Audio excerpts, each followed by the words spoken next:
shelter for illegal migrants. The decision to house the migrants there sparked major backlash from taxpayers. Chicago police have made 2 arrests connected to the murder of a father of 2 from Chicago's Dunning neighborhood last month. Deputy Chief Kevin Bruno was joined by Alderman Nick Spizzato of the 37th Ward to announce the charges in connection with the shooting that left a 24-year-old father dead. The callous actions of these offenders left the victim's loved one and an entire community mourning the loss of a young father. Devontae Calhoun, 32 of Gurnee, and Justin Redmond of Chicago have been charged with multiple felonies of the first degree and armed robbery. According to police, Zet Rodriguez, who worked as a crisis counselor, was on his way to work the morning of May 10 when he was shot on the street. A woman is charged in a deadly crash along I-290 in Cook County. Ashante Gates was driving Monday when her sedan struck a parked vehicle and 2 teens changing a tire near Paulina. Teens were identified as 18-year-old Eric Cox and 18-year-old Shaylin Sherwood. They were pronounced dead at the scene, while Gates, a 4-year-old boy, and another person remain hospitalized. Gates faces multiple charges, including aggravated driving under the influence of alcohol and reckless homicide. Village of Posen is canceling its annual carnival after chaos erupted at this year's event. The Posen Park District voting last night to cancel the carnival indefinitely. The decision follows 2 incidents of fighting that sparked a heavy police presence and the event to be shut down. Several arrests were made. Video gambling is a huge cash cow for the state of Illinois. Now Democrat lawmakers want a bigger slice of that pie for the city of Chicago, where there is no video gambling. AM 560's Kevin Bessler has more from Springfield. A late addition to the state budget would raise the tax on the industry to 35%. Chicago does not allow video gaming terminals, but State Representative Jeff Kiker says the city still sees the benefits. All of these VGT revenues that are being raised outside of the city of Chicago seem to be going and supporting significant projects in the 13th Ward, Chicago Public Schools. Springfield Mayor Misty Buscher says she recently met with the Illinois Licensed Beverage Association, who voiced concerns about more taxes on small businesses. With the minimum wage going up and then Paid Leave for All Workers Act, there's just been a lot of additional expenses on small business, so they were very concerned about their revenue. A measure to allow video gaming terminals in Chicago stalled in the Illinois General Assembly. I'm Kevin Bessler. Bears president Kevin Warren continues to pitch his team's efforts to try and build a new stadium along Chicago's lakefront. Speaking at the Chicagoland Chamber of Commerce annual meeting yesterday, Warren said that they need the new stadium here in Chicago. We have never hosted a Final Four here. We never have hosted a college football playoff. We've never hosted a Super Bowl. The nearly $5 billion project calls for billions of dollars in public assistance. The proposal floundered during the Illinois General Assembly's spring session. Illinois Attorney General Kwame Raoul is charging 2 DuPage County women with allegations they fraudulently received Paycheck Protection Program loans while employed by the state. Candace Brumfield and Arnita Rudd face a number of charges. Former Illinois basketball player Terrence Shannon Jr. set to go on trial next week in Douglas County, Kansas. Chicago native appeared via Zoom yesterday for a status hearing. Chicago sports. Cubs battled back to beat the White Sox 7-6 at Wrigley. The team trailed by a run in the bottom of the 8th until Ian Happ drove in a pair of runs to take the lead. Happ says it was a good win. I mean, the energy here is always fantastic. And the White Sox are in town. It's a lot of fun. That was a great game. Huge for the offense to stick with it. Scratch a few runs there early and then keep going, put up that big inning and end up coming out with it. Not sure if Ian Happ knows, but the teams are in the same town. Hector Neris slammed the door shut in the 9th inning to complete the comeback. Luis Robert Jr. went deep with a solo shot for the Sox. Jordan Leisure taking the loss. Bears kicked off mandatory minicamp yesterday. All eyes on first overall pick Caleb Williams, who struggled against the first-team defense. And a legend will be staying with the Yukon women's basketball program through at least 2029. School announcing that longtime women's basketball head coach Gino Auriemma signed a 5-year extension. He's led Yukon to 11 national titles. The news, a service of Turnkeys real-time threat hunting. It defends you, your employees, and your customers from vulnerable cyber attacks, phishing scams, malware, complete infrastructure, shielded. Turnkey has solutions to protect your business. Visit turnkey.pro. A check of traffic and weather on the way next on AM 560. Make sure that you never miss a day of Dan Proft and Amy Jacobson when you subscribe to the Chicago's Morning Answer podcast, presented by Signature Bank. Listen to the entire show each day on demand with limited commercial breaks. You can subscribe today for free at 560theanswer.com and click on podcasts or search for Chicago's Morning Answer on Apple Podcasts, Spotify, Google Podcasts, or wherever you listen to podcasts. Protecting and growing your retirement assets can be complicated. From asset and legacy protection to retirement income and extended care, you need a plan. Mark Kohler, host of Retirement and Income Radio, heard Sundays at 11 a.m., helps retirees in or near retirement protect their accounts from market volatility. Mark can help you create lifetime guaranteed inflation-hedged income. Call Mark today at 844-619-SAFE. That's 844-619-7233. And listen this Sunday at 11 a.m. to Retirement and Income Radio. Hi, this is Maria and Diane with the Del Bacchio Marchetti Group of App Properties Christie's International. We wanted to tell you why we placed number 9 in Illinois as the top producing real estate team and number 1 in Arlington Heights. In the past 9 years, we assisted 1,975 buyers and sellers achieve the American dream of home ownership, selling $720 million in real estate. If you are considering making a move, we can help you get the most value for your home in today's market. Maria and I have over 50 years of combined experience. We take a conservative approach in protecting your asset and will give you the direction and professional advice needed to achieve a successful transaction. Our pledge to you is to have your best interest at heart. So get the special attention you deserve with our white glove service from our city division to the suburbs. Contact us for a free, no-obligation market analysis at thedmregroup.com. That's thedmregroup.com. Information verification, MRED LLC, 2013 to 2022. Real Trends Large Teams 2022. From breaking news and weather across the country to insight from the brightest minds in conservative opinion, it's Salem News Channel, home to the biggest shows on TV, like Hugh Hewitt weekdays at 6 a.m. Eastern, followed by Mike Gallagher at 9. Join SNC, where facts are sacred, critical thinking is celebrated, and the pursuit of truth is unwavering. Watch Salem News Channel free, now on Xumo Play. Learn more at snc.tv/Xumo. It's 5:11. Let's get an update on the roads. Team Hochberg Traffic Center time. And this update is a service of Macy's, where you can find the perfect Father's Day gift with Macy's Gift Finder. Just a couple of clicks, you'll get personalized gift ideas for every dad at every budget. Visit Macy's.com/gift finder and give love today at Macy's. Dan Ryan, a huge mess this morning coming inbound. It's entirely shut down in the locals right at between Garfield and 47th. You're actually diverted off right at Garfield. You can get back on the inbound Dan Ryan at 47th, all due to a fatal car versus semi accident being investigated this morning. It's on the inbound Dan Ryan in the locals starting at Garfield. Chicago's Morning Answer with Dan and Amy starts next. Your official Chicagoland weather forecast. Let's check the AM 560 Weather Center with Andy Robb. Thunderstorm in spots this morning, then clouds and sun. Today's high 80. Clouds tonight, a shower in spots late, low 63. Clouds and sun, windy with a shower for Thursday. High for tomorrow, 76. I'm Andy Robb on AM 560, The Answer. 70 at O'Hare, 69 Midway, 70 and partly cloudy in Joliet, 69 along the lakefront. A thunderstorm this morning in Lansing. Chicago's Morning Answer starts next on AM 560, The Answer.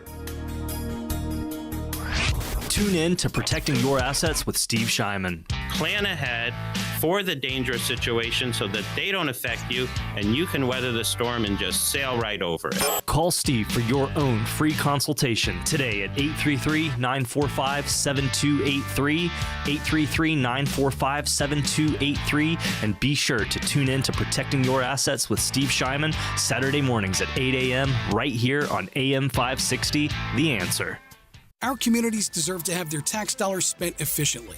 All over Chicagoland, there is an increased need for vital projects like wetland improvements, enhancing water quality, or stormwater mitigation to protect homes against devastating floods. Too often, public officials find themselves at the mercy of outside advisors when planning, budgeting, and building these projects. And let's face it, they rarely meet deadlines or budgets, leaving our communities vulnerable. There's a better way forward. Control Point Engineering. At Control Point Engineering, we're more than just civil engineers. We're champions of quality and efficiency with over 40 years of hands-on experience. Teaming up with Earthworks Land Development, we're breaking down barriers and streamlining processes. Say goodbye to disjointed partnerships and hello to seamless collaboration. From conceptualization to construction, Control Point Engineering delivers everything you need in one unified package, saving you time and money. Visit ControlPointLLC.com today to learn about our successful projects all across Chicagoland. Again, that's ControlPointLLC.com. Parents, grandparents, you might want to be sitting down because this is amazing news. Imagine the student in your family not asking you for money to pay for college, or better yet, not getting into years and years of debt. How's this possible? Scholarships.com, a trusted and widely used scholarship platform that helps your student find scholarships and navigate the financial aid process. Get help to pay for college through a personalized list of scholarships that your student actually qualifies for. Better yet, every scholarship is vetted to ensure accuracy. And now the best part, drum roll please, it's absolutely free. Go to scholarships.com today. Both students and parents can join for free. And within minutes, receive your list of personalized scholarship matches. Check out the wealth of information and resources available at no cost. And read the fantastic reviews from other scholarship winners. Scholarships.com has helped over 23 million students and families find scholarships to help pay for college. And will help you too. Join scholarships.com today for free. That's scholarships.com. Augustino's Rock and Roll Deli, a family-owned restaurant, a Chicago family favorite for over 40 years. Why? Because they're known for sub sandwiches the size of your forearm. No joke. Their 6-inch sub has more meat and cheese in it than any foot long in an Irish neighborhood. These sandwiches are iconic, famous for their homemade Italian beef, meatballs, burgers, and of course, delicious Italian subs loaded with mortadella, cabagol, salami, provolone, and their own secret sauce called Love Potion No. 9. This vinegar and oil dressing is famous on its own. Both Augustino's locations boast walls covered in authentic rock and roll memorabilia and artifacts, all celebrating their love for good old-fashioned rock and roll. Augie's is a feast for your eyes and your stomach. Dine in or carry out. Bring the family or the team. Plus, Augie's caters corporate meetings, parties, and celebrations. Don't make it yourself. Make it happen with Augustino's. Go to Augustinos.com for locations and menus. That's Augustinos.com. A great smile can make you feel happy and confident. So when you consciously conserve your teeth, that glowing smile will show through. At Best Dental Group, Doctors Economos, Gavalis, and their staff are ready to help you create that perfect look or maintain the one you have now. Along with general dentistry, Best Dental Group is a multidisciplined practice with an orthodontist, periodontist, and prosthetic specialists on site. They use the newest breakthroughs in dental technology, such as titanium implants, Invisalign clear braces, and laser treatments. Don't let fear get in the way. They can recommend sedation to make your experience as comfortable as possible. Best Dental Group is located in historic downtown Bartlett and is a multilingual office. Call 630-830-4930. That's 630-830-4930. Or visit bestdental.org. Best Dental Group, sharing your conservative values and helping you to conserve your teeth. This is Seth Leibson for townhall.com. We are seeing more and more condemnations of Israel, ostensibly for committing genocide. What a farce. War is, of course, inherently violent, but because it is violent and people get killed doesn't make it genocide. These condemnations come from those who've said nothing of what Syria has done to its Arab population, mowing down and chemically weaponizing tens of thousands to death, creating hundreds of thousands of refugees, nothing of China's liquidation, concentration, and re-education camps of millions of Uyghurs. I could go on and on. Israel is fighting the most just war in this century and lasts, taking exquisite care not to kill women and children its enemy uses as war shields, which actually is a war crime that nobody seems to care about. And the enemy, let us not forget, attacked first, in a brutality reminiscent of Genghis Khan. Hamas, in their charter, call for the violent elimination of all Jews. Fighting this war is not genocide. It is just, and it is justice. Israel must press on and win. As a local business owner, you get called every week by marketing companies. We get it. We have hundreds of satisfied customers. Here's what a satisfied client recently said. Open enrollment is going great. We're hitting record numbers. Thank you so much for this report. It really is amazing to see how the marketing is really shaping our enrollment around the city. If you're a local business and ready for the next step, visit surroundchicago.com right now. Our experts are ready to help you take your marketing to the next level. Visit surroundchicago.com today. This is Dennis Prager. Now you can listen to my show when it's convenient for you and without censorship from big tech. Become a member of the ultimate online community for all things Prager. It's Pragertopia Unlimited. Listen to every radio show over the last 10 years, all commercial free. You can even listen to all my Torah teachings for free. Join today and save 25% off the first year and get a free Pragertopia coffee mug. Go to Pragertopia.com or click the banner at DennisPrager.com. Chicagoland certified financial planning professional Tim Stearns discusses taxes in retirement. Most people are paying more in taxes and keeping less of their money to live and do what they enjoy. That's why we've put out the retirement tax bill calculator online. You can see with your own eyes just how much you might be overpaying. It's a valuable tool, $500 value, but we made it free for you to view and run your own numbers at MVPCFP.com. That's MVPCFP.com. To run your retirement tax bill calculator, go to MVPCFP.com. Investment advisory services offered through Cornerstone Securities, LLC. Balance of Nature supplements, changing the world one life at a time. Nature is quite the artist, wouldn't you agree? The pigments that nature uses to paint its fruits and vegetables aren't there just for visual appeal. Those colorings are also essential to our nutrition. Hi. My name is Vincent Clemens, and I'm a registered dietitian nutritionist. I found that the vast majority of my clients rarely got enough servings of fruits and vegetables. Balance of Nature dietary supplements can provide more of the concentrated fruit and vegetable ingredients and these pigments. Please remember that consuming a balanced diet should be your first priority in improving your health. Nonetheless, if you're considering a nutritional supplement, then I highly recommend Balance of Nature. Go to balanceofnature.com and get 35% off your first order, plus a free fiber and spice supplement while supplies last as a preferred customer by using discount code CHICAGO. Now, from the Signature Bank Studios. Portions of the following show may be pre-recorded. This is Chicago's Morning Answer with Dan Proft and Amy Jacobson on AM 560. The Answer.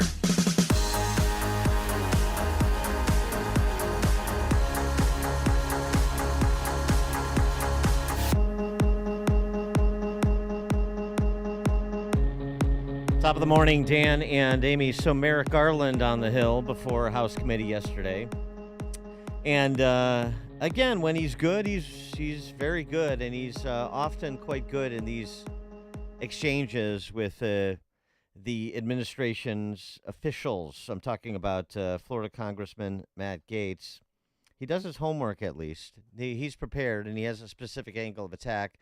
And the angle of attack with Attorney General Merrick Garland and... you know, again, you got to tip your hat to Mitch McConnell for preventing this guy from being on the Supreme Court. The angle of attack Gaetz took was,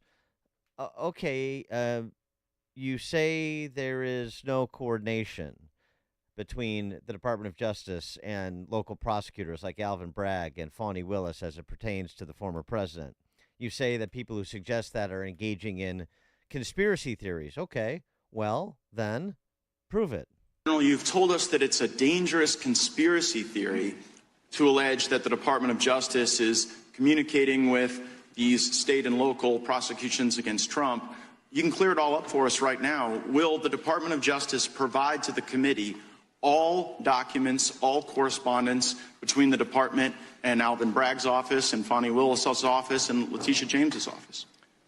The offices you're referring to are independent offices of state. I get that. The question is whether or not you will provide all of your documents and correspondence. That's the question.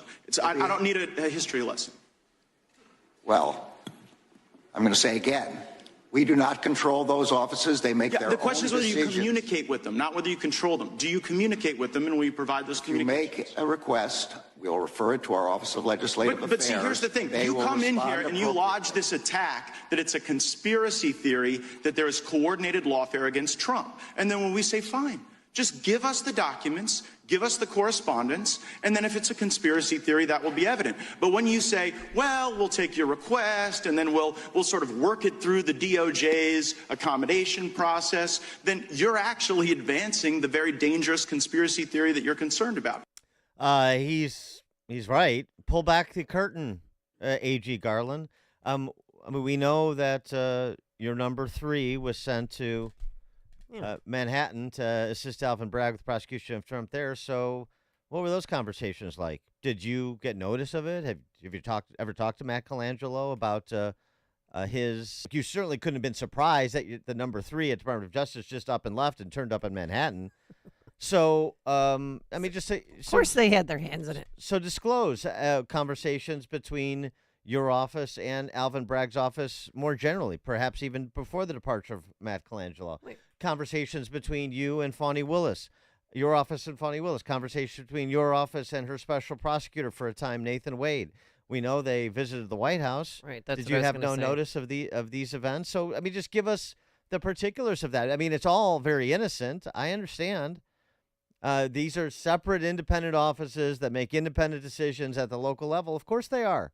So then in response to my request, you should be saying there are no such communications. We don't have any such communications.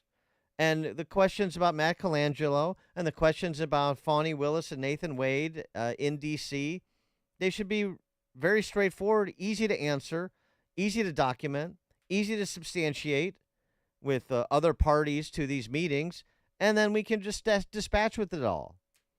312-642-5600, turnkey.pro. Answer line 64636.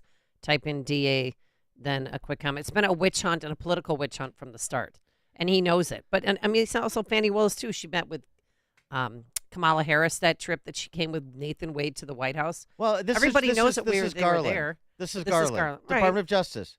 Just what you're in charge of. I'm not asking you to get into the happenings in the Oval Office. Just within your purview.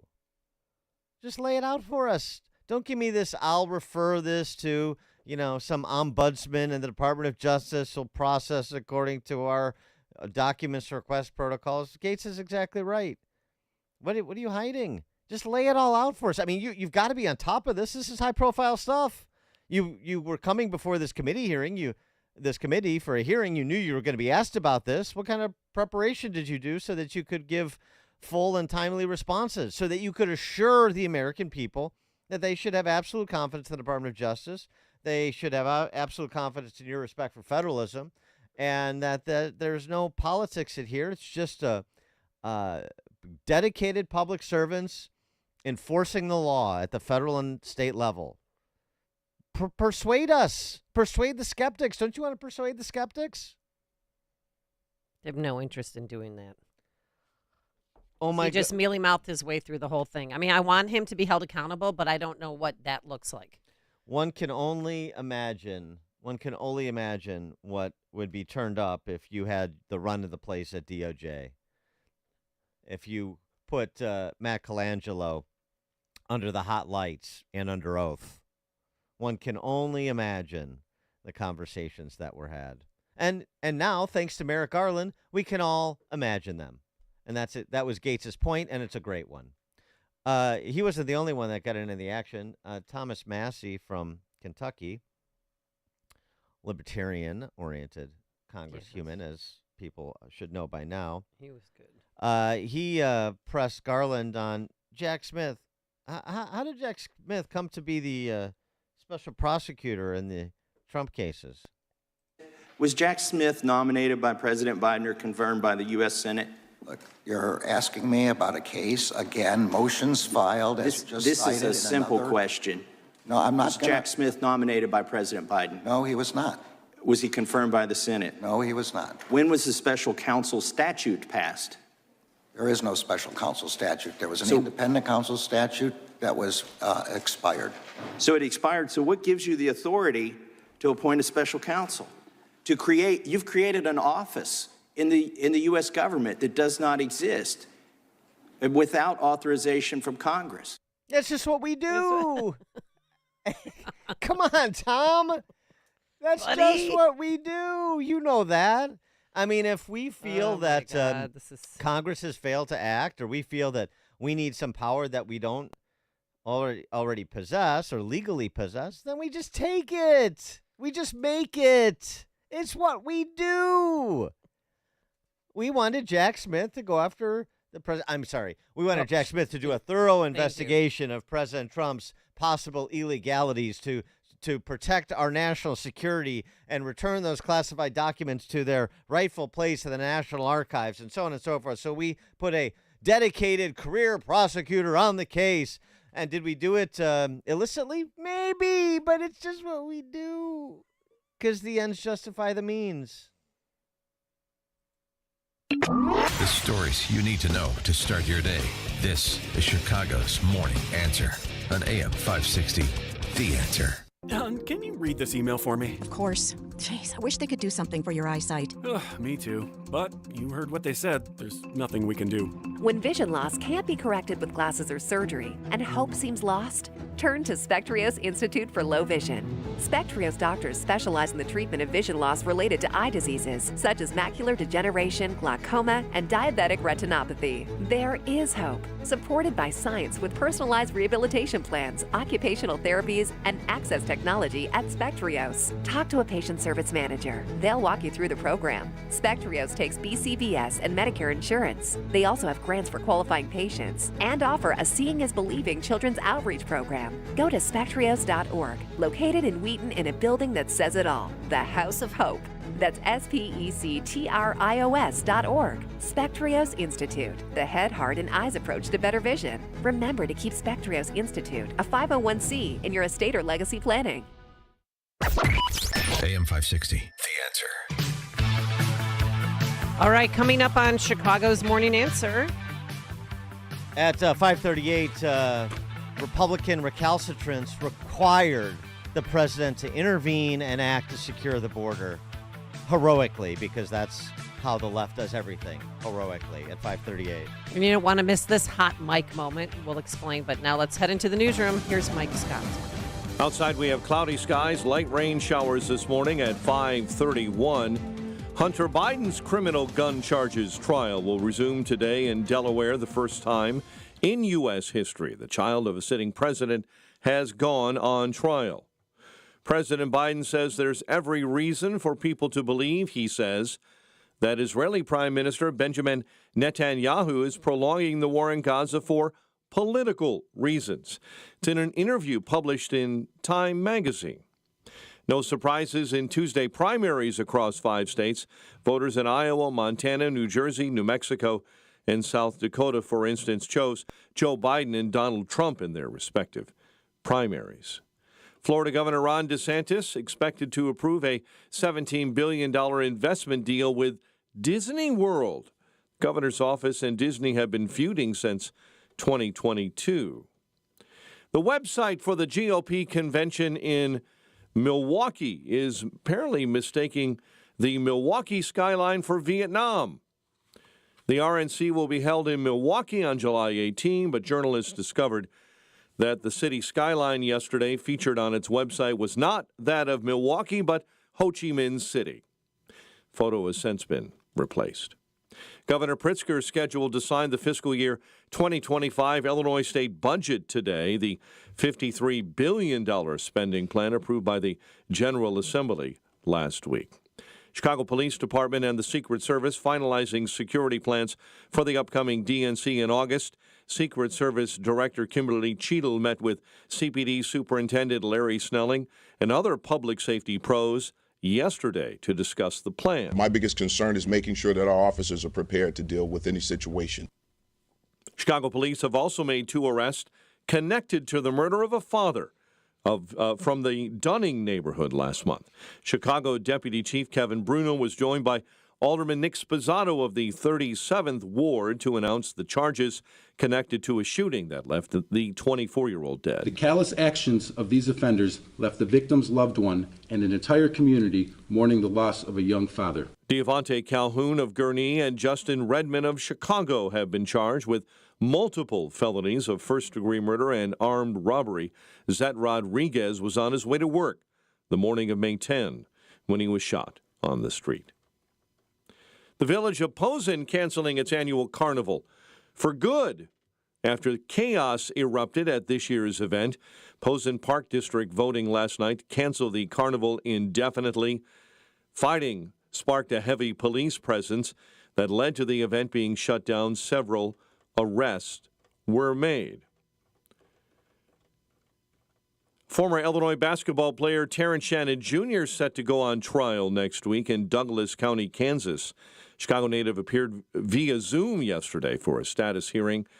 Shannon will stand trial beginning on June 10. And last night, you may have seen it, maybe not.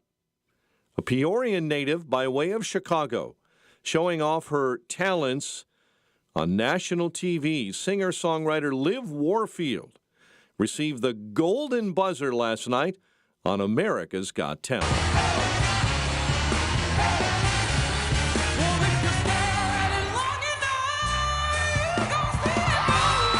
Warfield and her horn band thrilled the audience last night. She advances directly to the live shows in the next phase of her competition.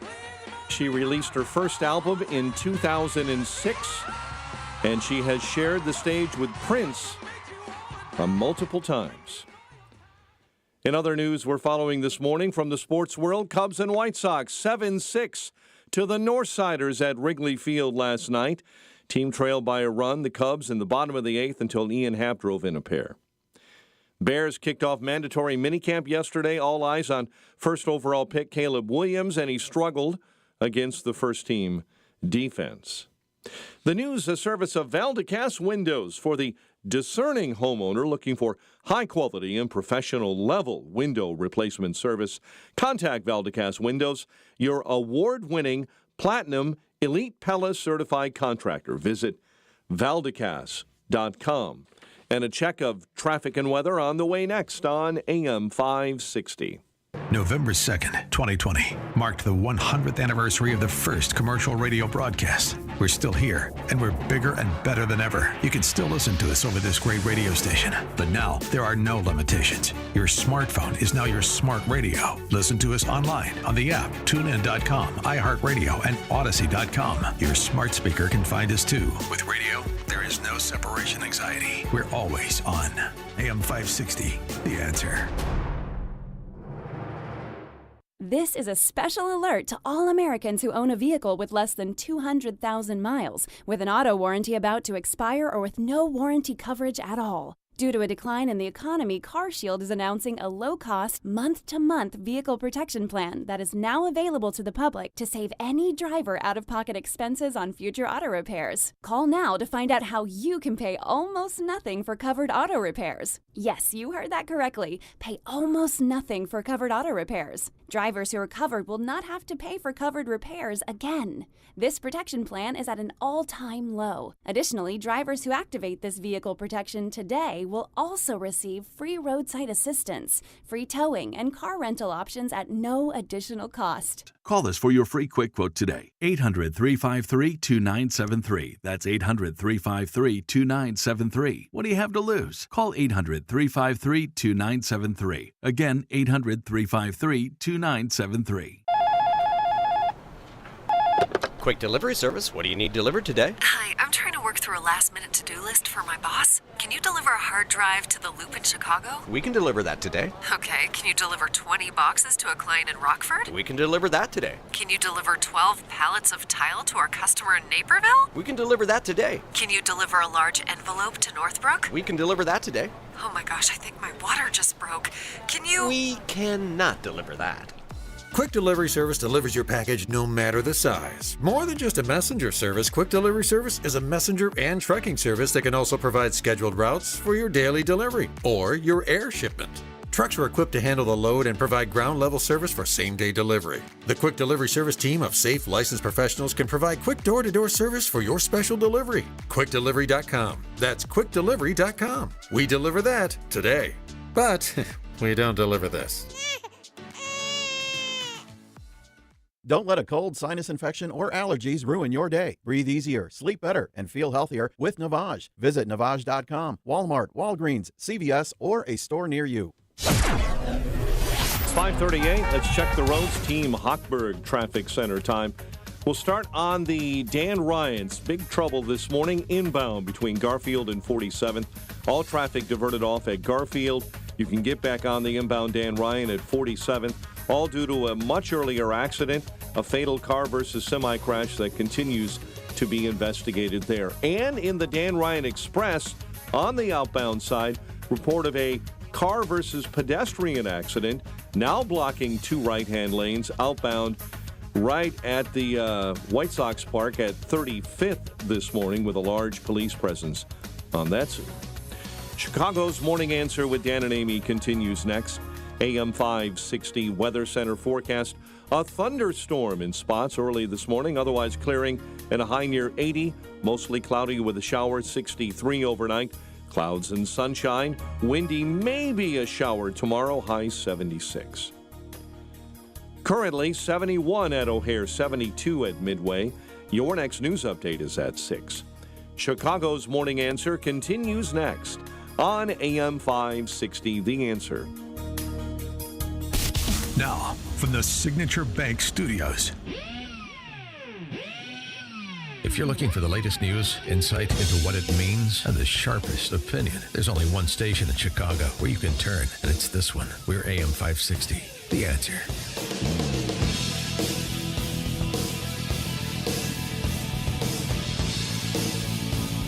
Top of the morning, Dan and Amy. So the big guy, Mr. 10%, President Biden, finally got comfortable enough after a couple weeks of trial ballooning to issue this executive order as it pertains to the border. And here's what he had to say. The Republicans in Congress refuse to do. Take the necessary steps to secure our border. 4 months ago, after weeks of intense negotiation between my staff and Democrats and Republicans, we came to a clear bipartisan deal. It was the strongest border security agreement in decades. But then, Republicans in Congress, not all, but walked away from it. Why? Because Donald Trump told them to. He told the Republicans, it has been published widely by many of you, that he didn't want to fix the issue. He wanted to use it to attack me. That's what he wanted to do. It was a cynical and an extremely cynical political move, and a complete disservice to the American people who are looking for us to not to weaponize the border, but to fix it. Today, I'm joined by a bipartisan group of governors, members of Congress, mayors, law enforcement officials, most of whom live and work along the southern border. They know the border is not a political issue to be weaponized. The responsibility we have to share to do something about it. They don't have time for the games played in Washington, and neither do the American people.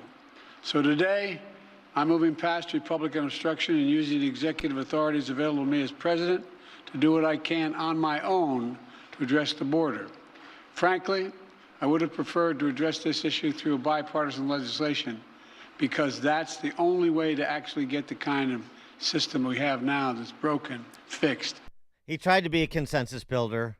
He tried to bring people together and get above and beyond the politics of it, to do right by the American people, and Republicans wouldn't help. So he had to go it alone, as a leader is wont to do. 312-642-5600, turnkey.pro answer line. Joe Biden's leadership on border security. I thought he said he's done all that he could do a few months ago with the border. I mean, I'm glad he's exercising the power that he's always had in the first place, but this bogus border deal is exactly that. If everything goes as planned, and everybody should hear this, still 1.8 million new arrivals into this country every year, even if enforced properly. So this really isn't a border ban. Yeah. And Mayorkas went on, and I don't know if you want to go to that yet, but Mayorkas was explaining to Neil Cavuto yesterday how this is going to work. Are you kidding me? Do you even know what you implemented? It will, in fact, be immediately in effect. And then if we experience 7 consecutive calendar days where the average number of encounters each day is below 1,500, then 14 days after that 7th day, we will reopen. And if in fact, the number of encounters thereafter is 2,500 or more on average for 7 consecutive days, we have the authority to again implement this bar, which we would do. So you got that? If it's under 1,500 for 7 days, then you can open the border for 14 days. And then if it goes under 2,500 over an average over 7 days, on a daily basis average, then you can shut the border. And it's not really shutting the border, of course. It's just requiring asylum seekers to go to established ports of entry. And it's not even that either, because, of course, unaccompanied minors are exempted, which is the follow-up that Cavuto had with Mayorkas. But who's going to watch those unaccompanied children? If they are allowed in, you don't ship them back. You don't do anything like that. So where do they go? Nobody knows. Neil, we deal with unaccompanied children in a humanitarian way, adhering to our values. We deter irregular migration. We build lawful pathways. But this encourages we have drug programs cartels for to minors. take advantage of those kids, does it not, sir?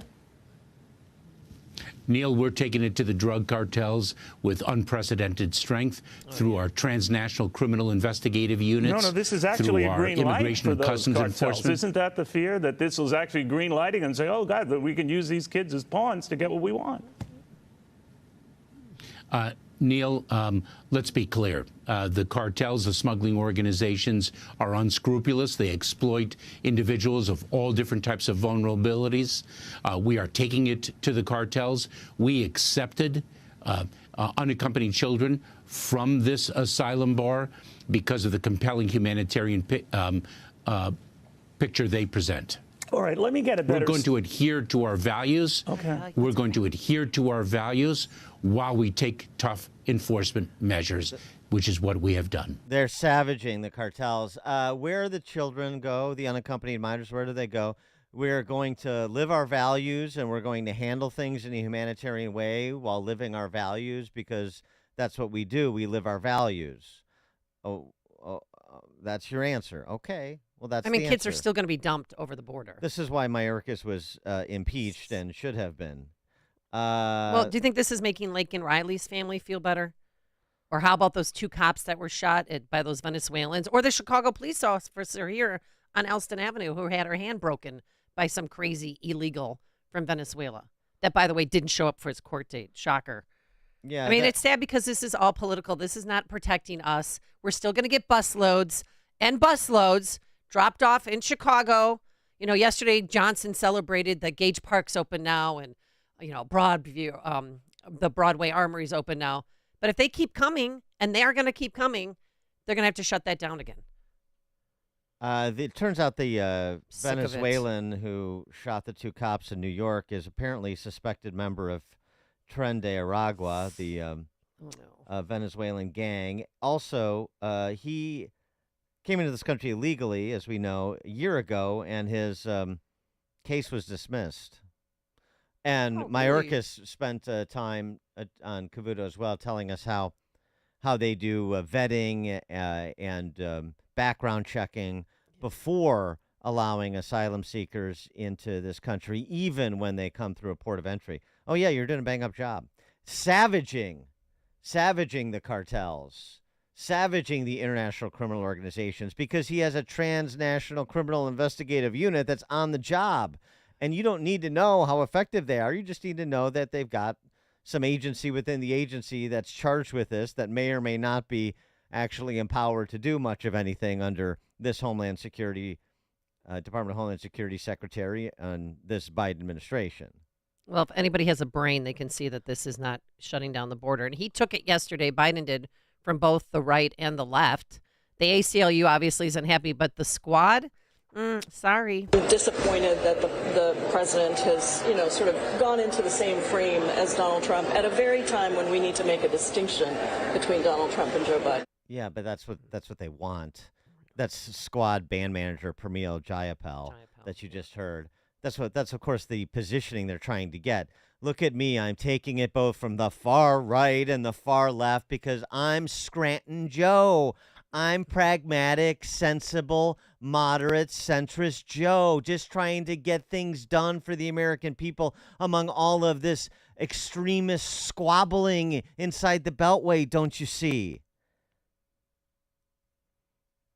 By the way, just in terms of following the logic here, I know this is beyond the kin of the D.C. press corps, but Biden said he was compelled to act to secure the border because the GOP wouldn't, just like he previously acted to unsecure the border by stopping border wall construction, suspending deportations for 100 days, and ending the safe third country policy for asylum seekers without GOP support. So, in fact, the GOP is irrelevant as to POTUS's decisions on border security unless they want to serve merely as a rubber stamp. Thanks for clarifying that. He wants you to forget what he did, what he promised to do when he was running, and what he did when he took office. There are going to be no deportations in the first 100 days of my campaign. Let me get that right. You are going to freeze deportations? Freeze deportations for the first 100 days. And he over-delivered. He freeze deportations for 3 years.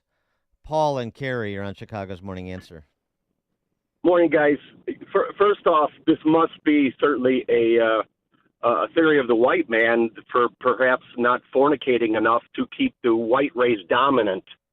But I mean, in seriousness, how then did the Republican Congress benefit 3.5 years later and 12 million Democrat voters later? How, in fact, did they benefit from that by not cooperating on this bipartisan deal? Thanks for the call, Paul. Gabby Schomburg.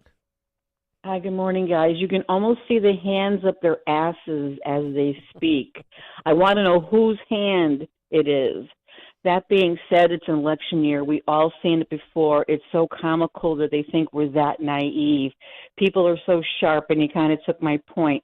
We saw him sign those stacks of executive orders and wave a wand and let these people in. I'm disgusted. There's so many things I want to say, but my head is so jumbled it's first thing in the morning. Have a great day, guys. Thanks for the call, Gabby. Get that hand out of that ass. You don't know where that hand's been. Yeah, Gabby, feel free to call back anytime. Clay, Libertyville. Good morning, Dan and Amy. You guys can see their hands. I can't even see their heads. They're so far up their own asses. I have officially entered the Twilight Zone. I'm 30 years old, and I understood that reference. Thank you, Dan and Amy. Nice. This is absolute lunacy. Absolute lunacy. Yeah. I'm praying for everybody. Oh, I wonder if they got their first-class flights and 5-star hotels. I wonder if that was included in this executive order. Thanks, guys. Have a great day. Thanks. Yeah, you just go download the handy-dandy CBP app, CBP One app, and sign up for, all your arrangements. It's like your own personal travel agency. Yeah, it's nice. Kurt in Lamont. Yeah, morning, guys. Thanks for taking the call. It's like the arsonist is trying to make you believe that they're putting out the fire. Yeah. Thanks for the call, Kurt. The election's 5 months away, and he knows that he's doing disastrously on this issue. That even Democrats want something done. And this is not doing something, by the way. By the way, I don't think, not that this administration is going to be pressing Mexico to do more, but the newly minted Mexican president, Claudia Sheinbaum. Yeah, she's Jewish. Good I'm for just- her. She is a mess. If you thought AMLO was bad, I mean, she's focused not on what's happening at her country's border and our country's border, our shared border, but also about gender-neutral policies for school uniforms and providing a bigger social welfare state. And Yeah, she's a socialist. she's, really focused on the LGBT community. Well, it is Pride Month. Right. So don't look for a wonderful collaboration there. And if Trump does get reelected, he's going to have to incentivize, I think, the newly minted Mexican president to be constructive. Brian, St. John, Indiana. Hey, good morning, guys. Obviously, this is complicated and it's not going to work. Nobody's going to monitor it. But I'm half serious, not fully serious when I say this, but maybe Governor Abbott should consider sending some busloads of illegal immigrants to Indianapolis, Louisville, and Hartford so the young Rhino McConnell and Rhino Collins can get a taste of what New York and Chicago and all the others are getting a taste of. That's all I got. Thanks. Thanks, Brian. Well, Abbott did respond yesterday. He said they're going to continue to, put up more barbed wire and build the wall. And he, laughed at this as a joke. Well, I mean, here, I think the average daily number of late has been something like 6,000. So, yeah, of course, the movement around the country is going to continue if you're Abbott and maybe to a lesser extent DeSantis, because the flow is not stopping. And even if it subsides on the margins, I mean, it's sort of like inflation. It's still increasing, but at a lower rate. It's still a problem. Right. And yesterday Scaramucci was on, and he said that, don't vote for Trump because he's going to have mass deportations.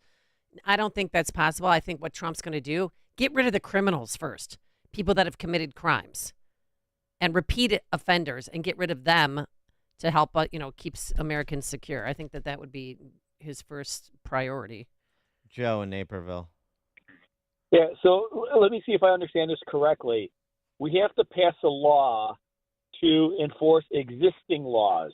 So everything worked fine up until Joe Biden got in. Now we need a brand new law. The Democrats are so notorious for creating dumpster fires and then going, look, I put out the dumpster fire. Yay me. Yes, we need to make something that's illegal again. And Joe Biden has taken the heroic action to make illegal border crossings illegal if they're more than 2,500 daily average over 7 days. Then we can possibly do it, but we exempt the unaccompanied minors, and also the ports of entry are fine, and we haven't reinstituted safe third country. And if they're below 1,500, then it's open season again until and unless. Yeah, what? Right. Listen to Dan and Amy on your smartphone. Download the AM 560 mobile app today at 560theanswer.com/mobile. Lock 'em up with Windy City Safes. A home is burglarized every 15 seconds in the United States. What are you doing to keep your most prized possessions safe? Windy City Safes is Chicagoland's only Liberty Safe dealer. When it comes to protecting your valuables, you want the best of the best. That's why Liberty Safes are proud to say that all Liberty Safes are made in the USA with a transferable lifetime warranty. With Liberty Safes, you're not just getting a safe, you're getting peace of mind. Discover the best of the best in safe manufacturing with Liberty, America's #1 producer of heavy-duty home and gun safes. Well over 100 safes in stock for immediate pickup or delivery. Windy City Safes is proud to offer military and first responder discounts. Come visit our showroom in Niles or call 224-LOCKBOX. That's 224-LOCKBOX. Or online at WindyCitySafes.com. That's WindyCitySafes.com. Lock 'em up with Windy City Safes. At Signature Bank, going the distance for business banking customers is what we do every day. We understand that business owners have a strategic mission, a drive to succeed, a plan for growth, and don't have time to wait for a bank to respond. With Signature Bank, you not only have a banking partner that has roots right here in Chicago, but our decisions are made locally too. Signature Bank knows that when you have a question or problem about your business, you want answers. You need someone who will pick up the phone or respond to your text. You need someone who is always there for you. That's Signature Bank. We are a team that wants to get to know you and your business. Want to be Signature Bank's next success story? Give us a call today at 773-467-5630 or visit us online at signaturebank.bank. Member FDIC Equal Housing Lender. Our communities deserve to have their tax dollars spent efficiently. All over Chicagoland, there is an increased need for vital projects like wetland improvements, enhancing water quality, or stormwater mitigation to protect homes against devastating floods. Too often, public officials find themselves at the mercy of outside advisors when planning, budgeting, and building these projects. And let's face it, they rarely meet deadlines or budgets, leaving our communities vulnerable. There's a better way forward. Control Point Engineering. At Control Point Engineering, we're more than just civil engineers. We're champions of quality and efficiency with over 40 years of hands-on experience. Teaming up with Earthworks Land Development, we're breaking down barriers and streamlining processes. Say goodbye to disjointed partnerships and hello to seamless collaboration. From conceptualization to construction, Control Point Engineering delivers everything you need in one unified package, saving you time and money. Visit ControlPointLLC.com today to learn about our successful projects all across Chicagoland. Again, that's ControlPointLLC.com. AM 560, The Answer. All right, coming up on Chicago's Morning Answer. A bill goes to Governor Jellybelly's desk that would allow people to get up to, or have up to 3 unpaid traffic tickets before their license was suspended because equity at 6:06. But now let's head into the newsroom. Here's Mike Scott. CPD and the Secret Service finalizing DNC's security plans. Posen cancels their annual carnival for good after fights break out. Bears continue pitching for a lakefront stadium. The Illinois Attorney General charges 2 state employees with PPP fraud. Cubs rally to beat the White Sox 7-6 at Wrigley last night. WIND Chicago News Time. 6 o'clock. Remembering D-Day. I'm Chris Foster, Fox News. President Biden is in France for events tomorrow, marking 80 years since the Allied invasion of Normandy, and then another speech on Friday. France is our oldest, and one of our deepest allies, and this will be an important moment to affirm that alliance and also look to the future and what we have to accomplish together, both in the immediate term and in the longer term. National Security Advisor Jake Sullivan says the president will be meeting with other heads of state, including Ukraine's President Zelensky. Saturday, he's hosted in Paris by the French President Emmanuel Macron. Around 200 D-Day veterans are in Normandy as honored guests. Jurors at the president's son Hunter Biden's federal gun trial hear audiobook excerpts about his addiction to crack cocaine, and we'll hear more today from an FBI agent testifying about text messages and bank records. Biden's charged with lying about drug use on a form to buy a handgun. Since midnight, the U.S. border with Mexico is closed to asylum seekers between official points of entry per the president's executive order, called a political stunt by some Republicans and facing a legal challenge from the American Civil Liberties Union. In the absence of bipartisan agreement, President Biden says he's doing what he can to curtail a migrant crisis at the southern border. We have to act. We must act consistent with both our law and our values. The president was flanked by a group of lawmakers and border region mayors and law enforcement leaders. They know the border is not a political issue to be weaponized. The responsibility we have to share to do something about it.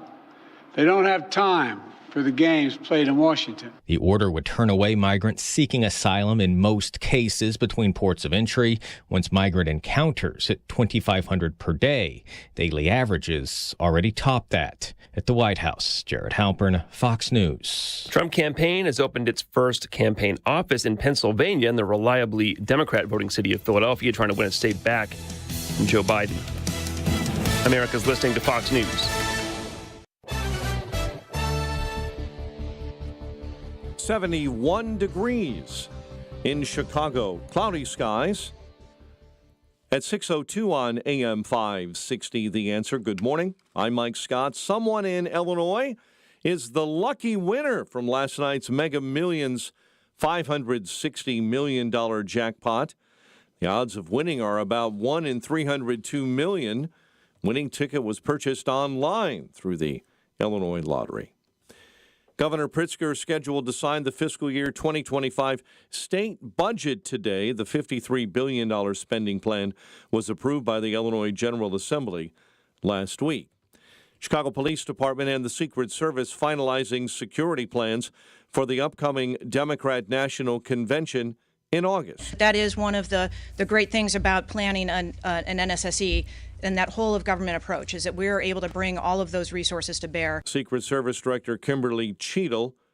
Superintendent Snelling backed his officers after a recent IG's report alleged they were not ready for large protests. My biggest concern is making sure that our officers are prepared to deal with any situation.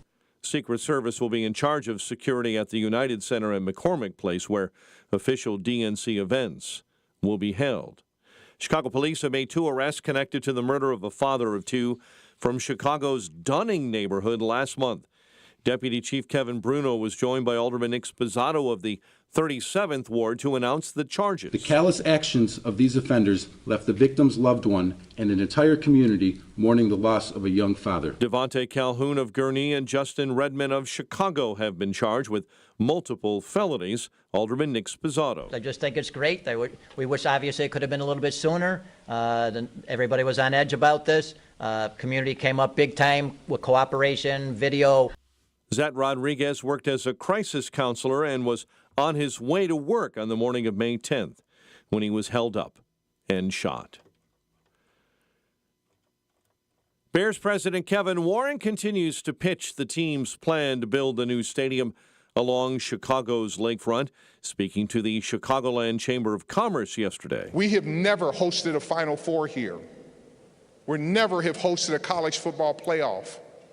We've never hosted a Super Bowl. The nearly $5 billion project calls for billions in public assistance. State Senator Seth Lewis says the Bears in the city have not come close to pitching the need for taxpayer funding. They haven't put a winning team on the football field, and I don't think they're putting a winning proposal in Springfield yet. The proposal floundered during the Illinois General Assembly's spring session. Cubs battled back to beat the White Sox 7-6 at Wrigley. Bears continue mandatory minicamp yesterday. All eyes on first overall pick Caleb Williams. The quarterback struggled against the first-team defense. The news, a service of Woodland Windows and Doors. For 55 years, Woodland has been transforming living spaces with beautiful windows and doors. Take advantage of their 10% off installation on purchases through June 30th. Visit woodlandwindows.com to get started today. A check of traffic and weather on the way next on AM 560. This radio station is always on, but sometimes you need more content that you can take with you anywhere. That's why we invented the SalemPodcastNetwork.com. You'll find all the great hosts on this radio station, plus a few more, like Charlie Kirk, Dinesh D'Souza, Trish Regan, Jenna Ellis, and Dennis and Julie. There's literally no end to what we can teach you. It's like radio on demand, and just like radio, it's always on. Go find out what you're missing. Download the app, SalemPodcastNetwork.com. Gold demand is skyrocketing to record highs. As more Americans rush to preserve their savings, will there be enough gold? I'm Dr. Ron Paul, and I believe physical gold is the only way to truly protect your 401k or IRA savings. Gold offers tangible security that can't be tracked, stolen, or inflated. That's why I strongly advocate for gold IRAs. To learn more, text the word PROTECT to 989898 now. Birch Gold Group will send you a free info kit on gold IRAs. Birch Gold is the only gold company I trust, and there are thousands of rave reviews prove I'm not alone. So don't wait another second. Protect your retirement savings today. And see how easy it is to move your IRA or 401k into physical precious metals. Text PROTECT to the number 989898 for your free gold IRA info kit. Again, PROTECT to 989898. Message and data rates may apply. A storm is on the horizon, and you need to keep the lights on no matter what. Your business relies on the power being on 24/7. It's the lifeblood of your data and computer systems. Weather-related outages from the power company are not acceptable. Your need for a source of power that's reliable 24/7, along with round-the-clock service that can dispatch technicians to your site immediately, is mission critical. Your business needs Charles Equipment Energy Systems on speed dial. These are the big boys, not residential or solar, but reliable industrial generators for emergency backup or events. When you need more than a 100-foot extension cord plugged into a small engine generator, call Charles Equipment Energy Systems. They keep the lights on with rental generators for job sites or power outages. The storm season is here. Plan ahead. Call now to prepare generators for sudden damage and potential power outages. Call 630-834-6000. That's 630-834-6000 or charlesequipment.com. charlesequipment.com. 6:08. Let's get an update on the roads. Team Hochberg Traffic Center time. We have better news right now on the Dan Ryan. Stop and go traffic, but it has been reopened. All local lanes are now cleared off after an earlier fatal accident and investigation. Inbound between 51st and the Chinatown feeder, you're still slow, but things are opening there now. Outbound Ike, though, disabled vehicle right shoulder. Multiple cars, actually it's multiple vehicles, have flats from hitting major potholes right after St. Charles. They're all on the right shoulder. This is on the outbound Ike. Outbound from I-88, the merge on the Ike extension all the way to St. Charles this morning. Chicago's Morning Answer with Dan and Amy continues next. Now your official Chicagoland weather forecast with the latest from the AM 560 Weather Center, Andy Robb. Thunderstorm in spots this morning, then clouds and sun. Today's high 80. Clouds tonight, a shower in spots late, low 63. Clouds and sun, windy with a shower for Thursday, high for tomorrow 76. I'm Andy Robb on AM 560, The Answer. Clouds 71 at O'Hare, light rain 71 at DuPage Airport, 71 and light rain in Morris. Your next news update, 6:30. Chicago's Morning Answer continues next on AM 560, The Answer. This hourly segment is brought to you by Health Quest Radio with Dr. David Kolbaba. Saturday mornings at 11. Visit healthquestradio.com. Now, from the Signature Bank Studios, this is Chicago's Morning Answer with Dan Proft and Amy Jacobson on AM 560, The Answer.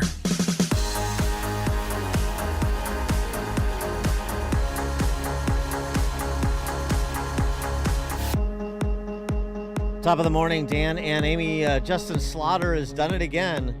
The architect of the Pritzker Purge Law, the so-called Safety Act, authored legislation, sponsored legislation, that now goes to the governor's desk that will modernize procedures for people who receive tickets, minor traffic offenses, and fail to appear in court. Modernize the procedures for justice-impacted individuals. The modernization, now traffic violators can get up to 3 unpaid traffic tickets per year before they have their license suspended. 312-642-5600, turnkey.pro answer line. Okay. So that's an increase because you can not pay a traffic ticket, you can not show up in court, and you get your license suspended straight away the first time. But rather than 1 strike and you're out, now it's 3 strikes and you're out. What did Jesse Jackson Sr.'s formulation? Instead of 3 strikes and you're out, how about 4 balls and you're on? Whatever the hell that meant. Why are they doing? I mean, that's not keeping Illinoisans safe. The current law grants our judges the power to suspend an individual's driver's license if he or she fails to appear in court. From a fairness and equity perspective, the current process is creating a significant challenge for individuals at risk as they seek to hold on to their jobs. It's an equity measure. It's unfair to at-risk individuals. That means minorities. This is Justin Slaughter's words. These are not my words. Justin Slaughter's words. Significant challenge for individuals at risk as they seek to hold on to their jobs. So here is the not so soft bigotry of low expectations again. It's just like black and brown people don't know how to obtain a government ID and present it when they vote. Thus, we can't have voter ID laws. Now, black and brown people don't know how to show up in court when they get a speeding ticket. And so we're going to give them at least 3 tries to get it right before we take any sort of significant action. Now, honkies on the other side, obviously they can't do this constitutionally, so this is across the board. But you're getting it from the horse's mouth, Justin Slaughter, who the target group is they seek to benefit in the name of fairness and equity. And if the word equity is being used, particularly by a Democrat, it's a dog whistle, to borrow a favorite phrase of theirs. Again, this is another piece of legislation that is so insulting to the black and brown community. And you teach responsibility. You get a ticket, you show up in court, you pay the fine. I mean, why are we keep changing the rules? Because Justin if you're Slaughter reckless enough, Justin Slaughter just told you why. Yeah, but if you're reckless enough to get a ticket, Dan, and drive fast, but you're responsible. You pay the fine, or you go to court, right? And now you've got it easy. So if you get another speeding ticket, maybe you don't really have to show up because you're not going to get. There's no consequences for your actions. Well, the problem is that society of wusses. The problem is that the police are systemically racist, and traffic stops are systemically racist.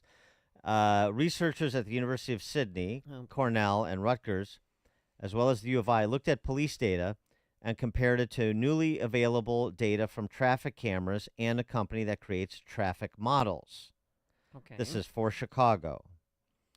And the study published yesterday found that on a street with an even 50-50 split of black and white drivers, black drivers would account for approximately 70% of the police stops and citations. Where half the drivers were white, fewer than 20% of the stops involved white drivers, according to the study. So that's on traffic stops and citations. With speed cameras in an area with a 50-50 split, black drivers would account for 54% of the tickets, according to the study. Well, they were speeding. Okay. It's so bad, even the speed cameras are racist now. It's not just the cops. The speed cameras have been infected with the systemic racism that emanates from the Chicago Police Department. Thus, the need for Justin Slaughter to step in heroically, because that's the only way the left does things. I say again, they selflessly, in a dedicated way, in the interest of fairness and equity, heroically act to uplift marginalized communities, protect at-risk individuals so they can keep their jobs and just have an opportunity, for God's sakes, to grab a little piece of the American dream. Have you no heart, Amy Jacobson, with your law and order, hang 'em high attitude? Kill 'em all, let God sort 'em out. Do you understand? Where is your mercy?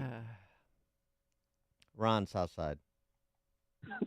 That guy is just an idiot. But if you have a job, then why don't you pay your ticket? Because I have to go to my job. I don't have time to pay my bills, Ron. I have a job. Just send in the money, you mail it. I'll pay for your stamp, Dan. I can't spend all my time writing checks and mailing things and paying bills. I have other things to do. I'm oppressed, for God's sakes, Ron. Hey, Dan and Amy, I haven't been stopped by a police officer, I don't know, maybe 25 years, but maybe I'm not black enough. I am kind of fair. Well, why don't you drive 5 miles above the speed limit and see what happens? Or maybe 10 or 20. Yeah. That's it. That guy's an idiot. No, He's that's an it. idiot. Ron's not even black enough to be detected by the racist speed cameras. See? Thanks for the call, Ron. Tony, Downers Grove.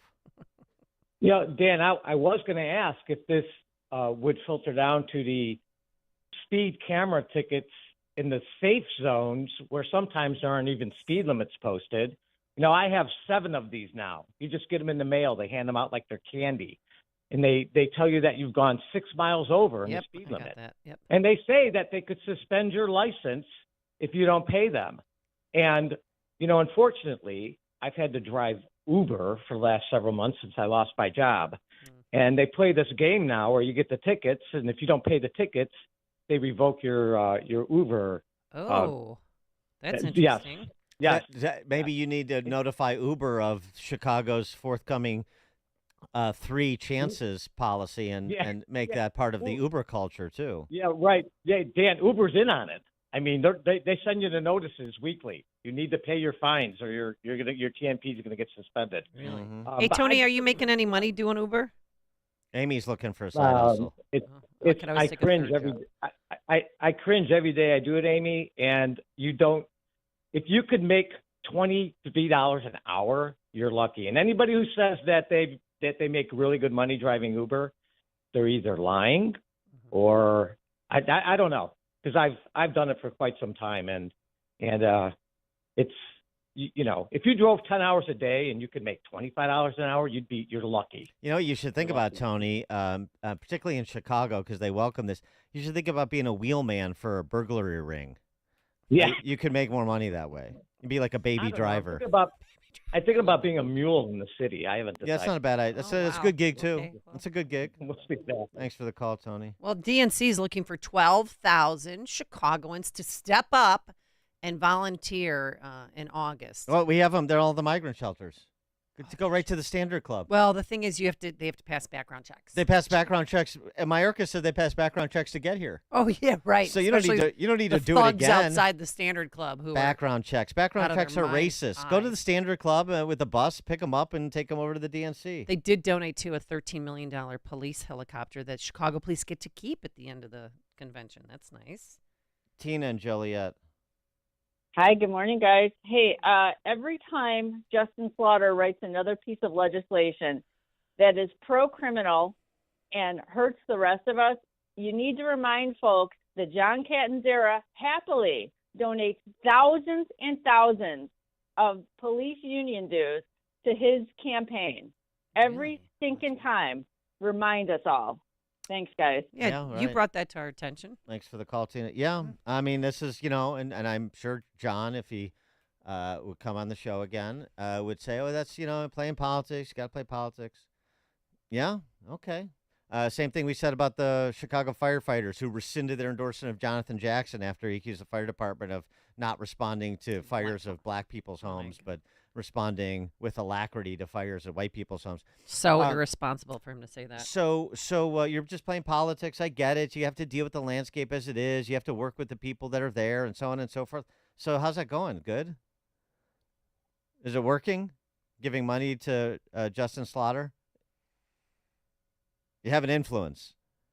I wish Justin Slaughter would come on the show. Or what you're really doing is you're just buying some votes for the pension sweeteners, but you're not really interested in going to the mat on public safety and for the safety of officers or firefighters, for that matter. So you're just going to play that game of 30 pieces of silver. Okay, that's a game you can play, but number one, you should be honest about it. And number two, you might want to make an assessment, and your membership might want to make an assessment too about whether that's the most sensible play. Or the more sensible play is to dig in and draw lines and put in the fight. Dan and Glen Ellen, you're on Chicago's Morning Answer. Hey, good morning. Good morning, Dan and Amy.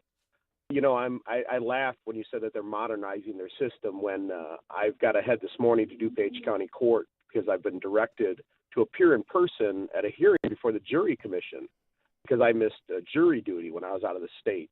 But in fact, they required you to to fax a response to why you can't miss. Are you serious? I had to go pay someone in Florida to fax my response why I couldn't make jury duty, and I still get a summons to appear. So they can't even do their job with their fax. Oh my God. So I can't wait to go before this commission this morning to find out if they're going to hold me in contempt of court for missing jury duty. Bring a shank.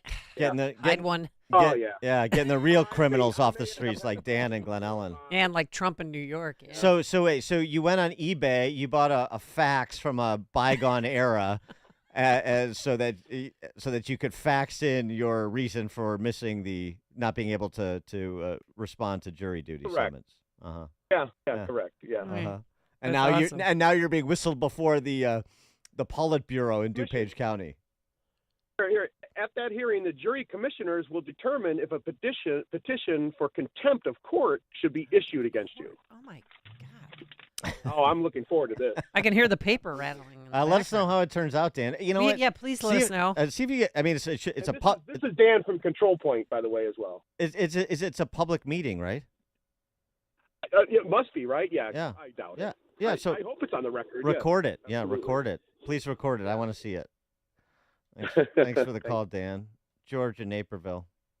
Yeah, can Janulius get on marginalized people licenses? They can, whatever you're marginalized for, being gay, black, green, whatever, and it's right on your license. Oh, you mean like a special? No, it's like a specialty plate. Oh, That's what we should do. We should do a marginalized person specialty plate.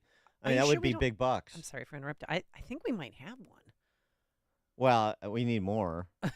Not marginalized person. It has to be specific. Because you have to celebrate the full, Benetton range of marginalization. By the way, on a serious note, that young father, Zet Rodriguez, who was murdered in the Dunning neighborhood a couple weeks back. And his wife is pregnant. We had on the video him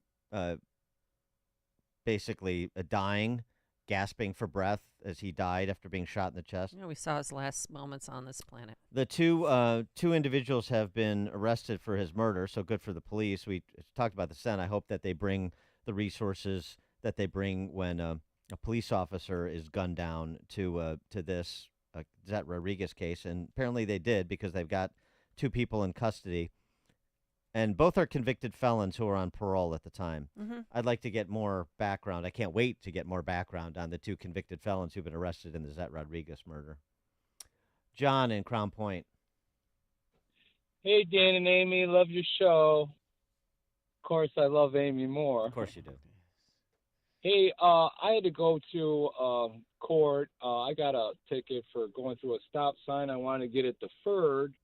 And to get it deferred, you got to show up for court. Anyway, I get into court.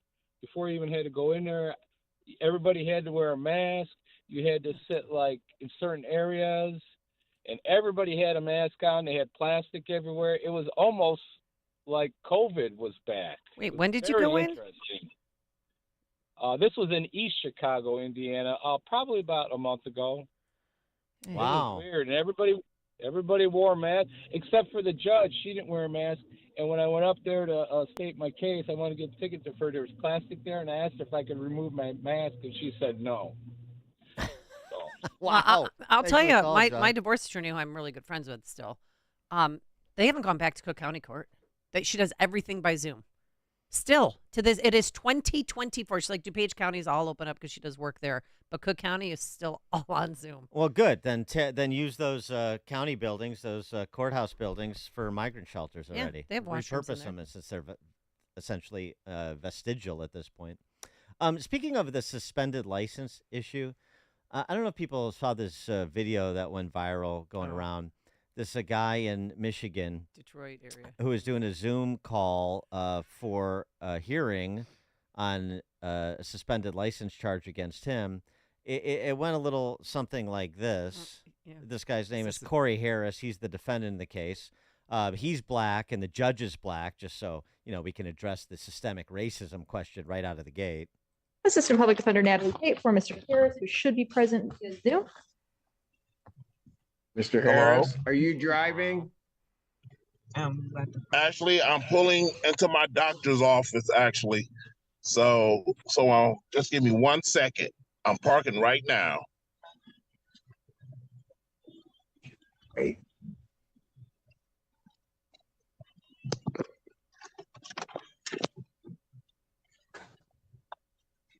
You stationary?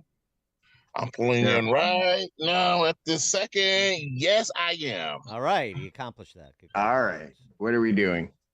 Your Honor, we are respectfully requesting an adjournment in this matter, up possibly 2 to 4 weeks if the court would allow. So maybe I don't understand something. This is a driving while license suspended, That is correct, Your Honor. and he was just driving, He's in his car. and he didn't have a license.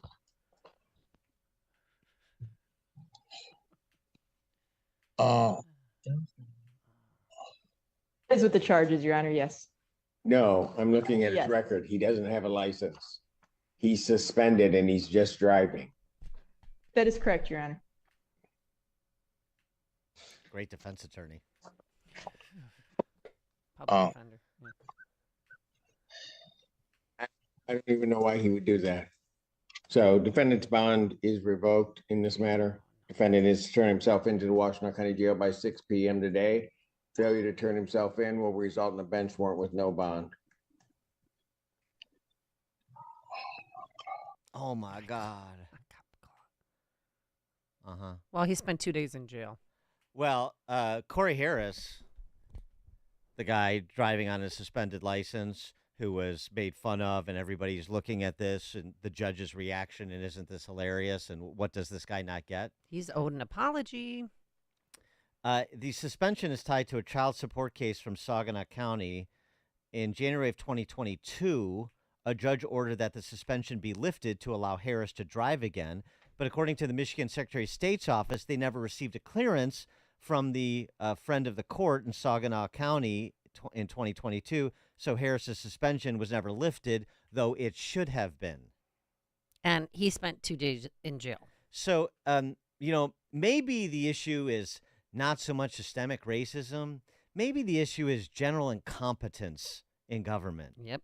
Maybe that's some consideration. Maybe some consideration should be given to behavior, not race on the streets, and behavior, professionalism, competence within government, and not race.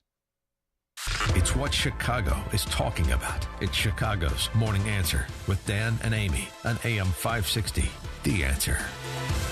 Parents, grandparents, you might want to be sitting down because this is amazing news. Imagine the student in your family not asking you for money to pay for college, or better yet, not getting into years and years of debt. How is this possible? Scholarships.com, a trusted and widely used scholarship platform that helps your student find scholarships and navigate the financial aid process. Get help to pay for college through a personalized list of scholarships that your student actually qualifies for. Better yet, every scholarship is vetted to ensure accuracy. And now the best part, drum roll please, it's absolutely free. Go to scholarships.com today. Both students and parents can join for free. And within minutes, receive your list of personalized scholarship matches. Check out the wealth of information and resources available at no cost. And read the fantastic reviews from other scholarship winners. Scholarships.com has helped over 23 million students and families find scholarships to help pay for college. And will help you too. Join scholarships.com today for free. That's scholarships.com. Balance of Nature's fruits and veggies supplements, changing the world one life at a time. Hi, I'm Donna. I love gardening. I love to go on walks with my husband and my dog, and I love taking Balance of Nature. It makes me feel sparkly every single day. It's just an amazing product. I'm 56, but I feel 21. I feel so much alive. Balance of Nature is magic in a bottle, and I really love it. Make a splash into summer with Balance of Nature supplements. Go to balanceofnature.com and sign up as a new preferred customer to get 35% off your first order, plus a free fiber and spice supplement while supplies last, with free shipping and our money-back guarantee. Hurry, this offer ends soon. Go to balanceofnature.com or call 1-800-246-8751 and get this limited-time offer by using discount code CHICAGO. Are you turning 65 and thinking about Medicare? Or are you over 65 and haven't enrolled yet because you still have coverage at work? Either way, Medicare done correctly will be the best health insurance you will ever have. Imagine having an annual deductible of only $240. There are only two good things about aging, wisdom and Medicare. But to navigate the Medicare maze properly, you need a mentor. Best part, my guidance costs you nothing. Call me. I can help. If you're tired of calling a bureaucrat at an 800 number to help you navigate Medicare, then you need a local expert on your side, your own health insurance mentor. C. Stephen Tucker from healthinsurancementors.com is someone I know and trust. He's a 30-year licensed broker who's been educating our listeners for more than a decade. Steve, how can our listeners get in touch with you? Thanks, Dan. They can visit healthinsurancementors.com or call me directly at 630-674-1551. That's 630-674-1551. 1551. AM 560, The Answer. All right, I can't wait. Coming up on Chicago's Morning Answer. We'll talk law and order with Andy McCarthy, former Chief Assistant U.S. Attorney in Manhattan and contributing editor to National Review. That's 636. And I think Jill Biden should be silenced by that judge in her son's case. We'll explain. But now, let's head into the newsroom. Here's Mike Scott. 632, a gunman shot and captured by Lebanese soldiers after a shootout outside the U.S. Embassy in Beirut. It injured badly a security guard this morning. U.S. Embassy says the morning attack by the embassy's entrance did not cause any casualties among staff. An Italian court this morning reconvicted Amanda Knox of slander, even after she was exonerated in the brutal 2007 murder of her British roommate while the two were exchange students in Italy. Republicans attacking the Attorney General over claims that the Justice Department has been weaponized. California Congressman Tom McClintock. For the first time in American history, we do have a presidential administration that's working to put its opponent in jail. I mean, that's a fact. Merrick Garland says he's already given plenty to Congress regarding that case and the president's alleged mishandling of classified material. We have gone beyond precedent to provide the committee with the transcripts of the special counsel's interview with the president. The GOP is fuming over his failure to provide audio of special counsel Robert Hur's interview with the president. President Joe Biden headed to France for the 80th anniversary of D-Day, where he'll join other world leaders to commemorate the invasion that helped bring an end to World War II. First Lieutenant Wally King remembers the first time he made the flight to Europe. What we were doing was very dangerous work with low-level dive bombing and strafing. It was nothing but devastation when I saw it that time. Many of the veterans are now over 100 years old. A student-run legal journal has been taken offline by its board of directors after it objected to the publication of an article that accused Israel of genocide. Editors at the Columbia Law Review say the move marked an unprecedented breach of editorial independence. Someone in Illinois, the lucky winner of Tuesday's Mega Millions jackpot, $560 million, by the way, if you're counting, the 15th time the Mega Millions has been won in Illinois. Governor Pritzker is scheduled to sign the bloated 2025 state budget today, $53 billion worth of spending approved by progressives and Democrats in the Illinois General Assembly last week. Chicago Police Department and Secret Service are finalizing security plans for the upcoming Democrat National Convention in August. Secret Service Director Kimberly Cheadle met with Superintendent Larry Snelling and other public safety professionals to discuss the plan. That is one of the great things about planning an NSSE and that whole of government approach, is that we're able to bring all of those resources to bear. The DNC runs from August 19th to the 22nd. City of Chicago reopening the Gage Park Fieldhouse for the return of some summer programming next week. The facility had been converted into a temporary emergency shelter for illegal migrants. Cubs battle back to beat the White Sox at Wrigley 7-6. Two-game set will wrap up later tonight. New report this morning says the Bulls will have a tough time keeping one of their best players, DeMar DeRozan, slated to become a free agent.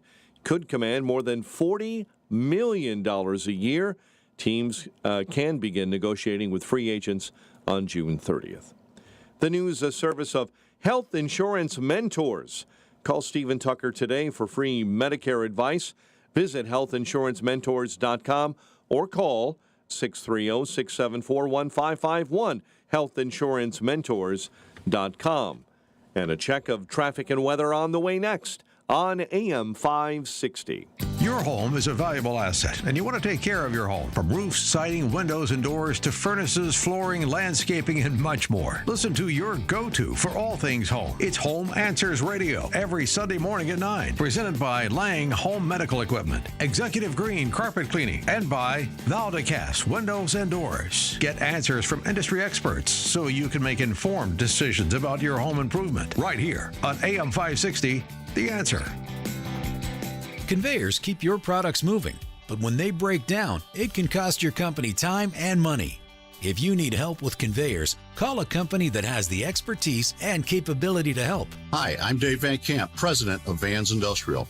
I've got over 40 years of personal experience in dealing with conveyors and their related parts.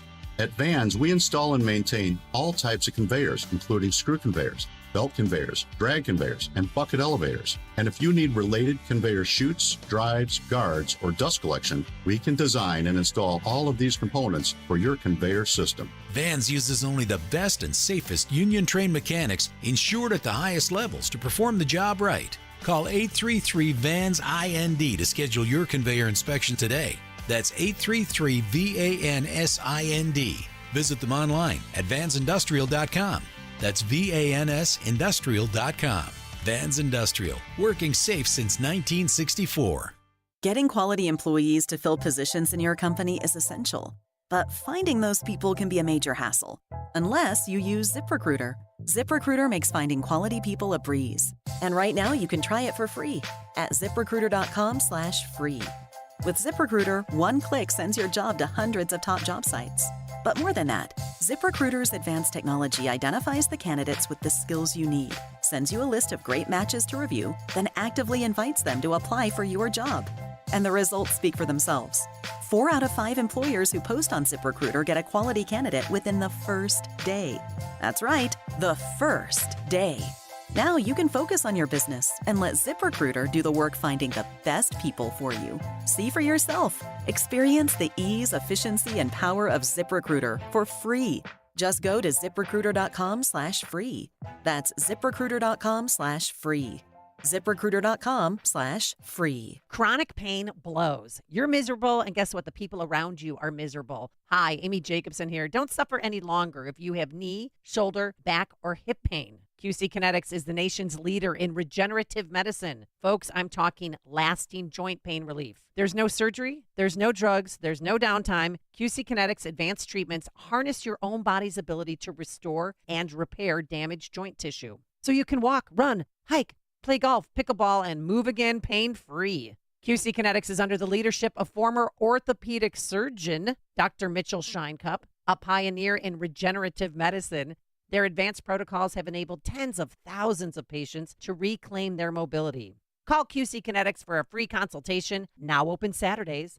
The number is 312-809-5955. That's 312-809-5955. Again, 312-809-5955. Download the free Upside app to earn real cash back every time you buy gas. Use promo code EARN for an extra 25 cents per gallon on your first fill-up. That's promo code EARN. 640 on AM 560. The Answer, and let's check the roads. Team Hochberg Traffic Center time. We'll start on 35th, right by Sox Park.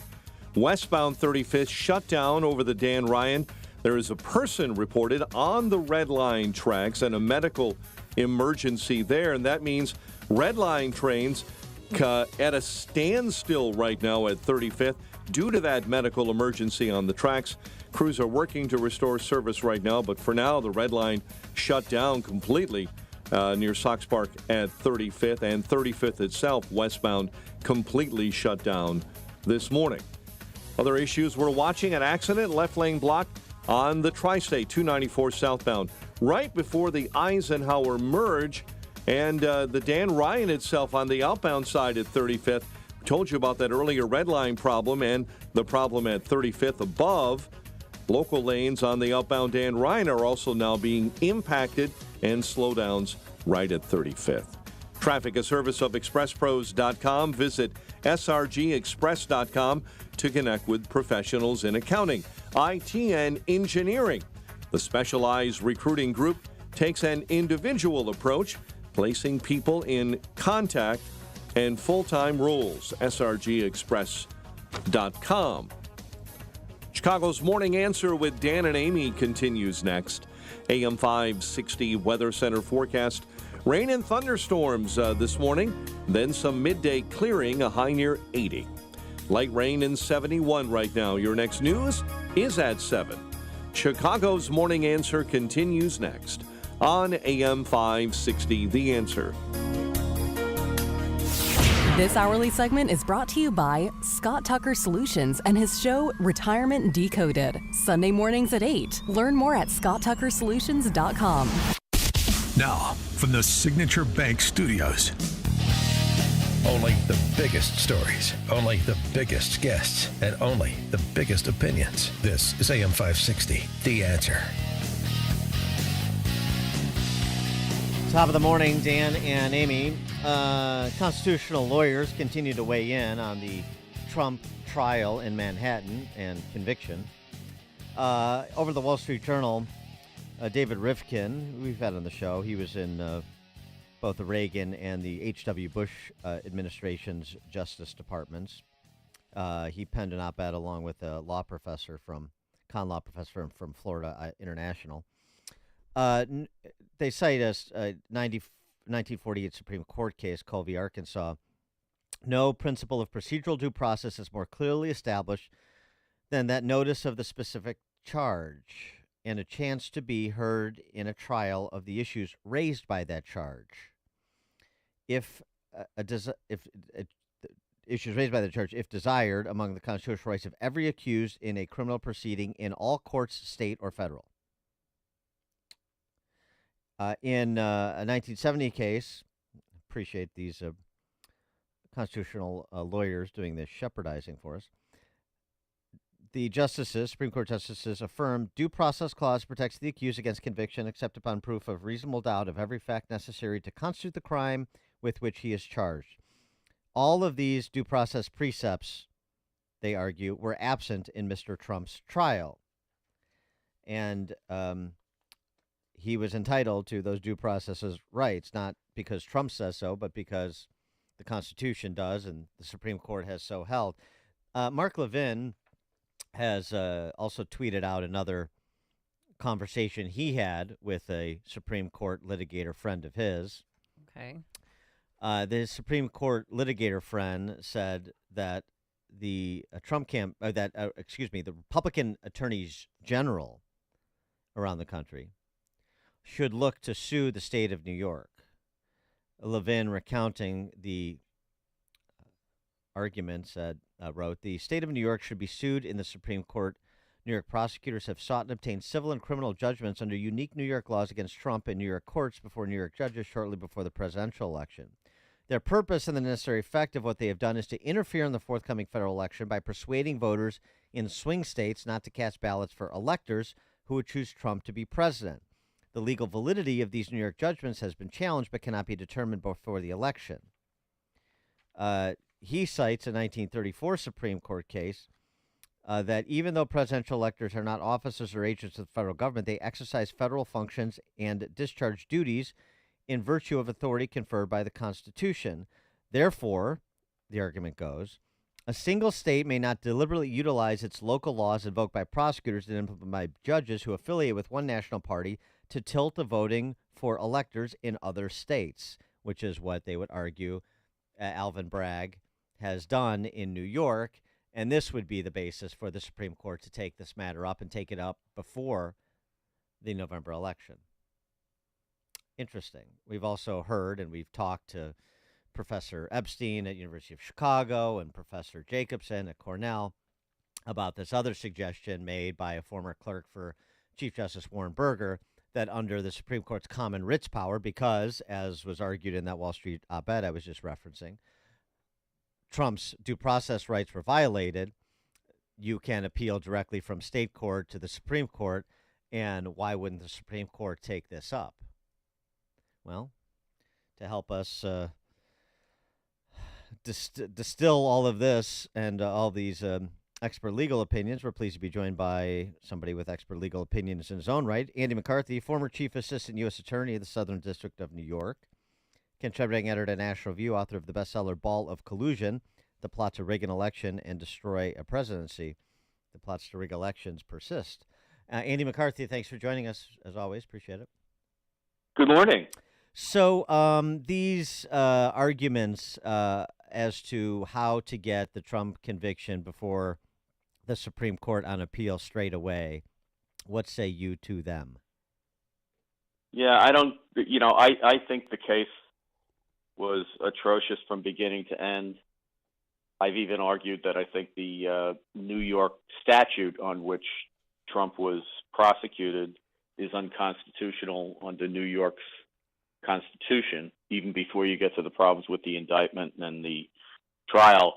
But I think what a lot of my friends who were talking about jumping out of the state system and into the federal courts and ultimately to the Supreme Court, or maybe first to the Supreme Court, I think that something happened in this case very early on that's pretty harmful to that effort, and that is Trump tried to move the case into federal court in, I want to say it was like May or so of 2023.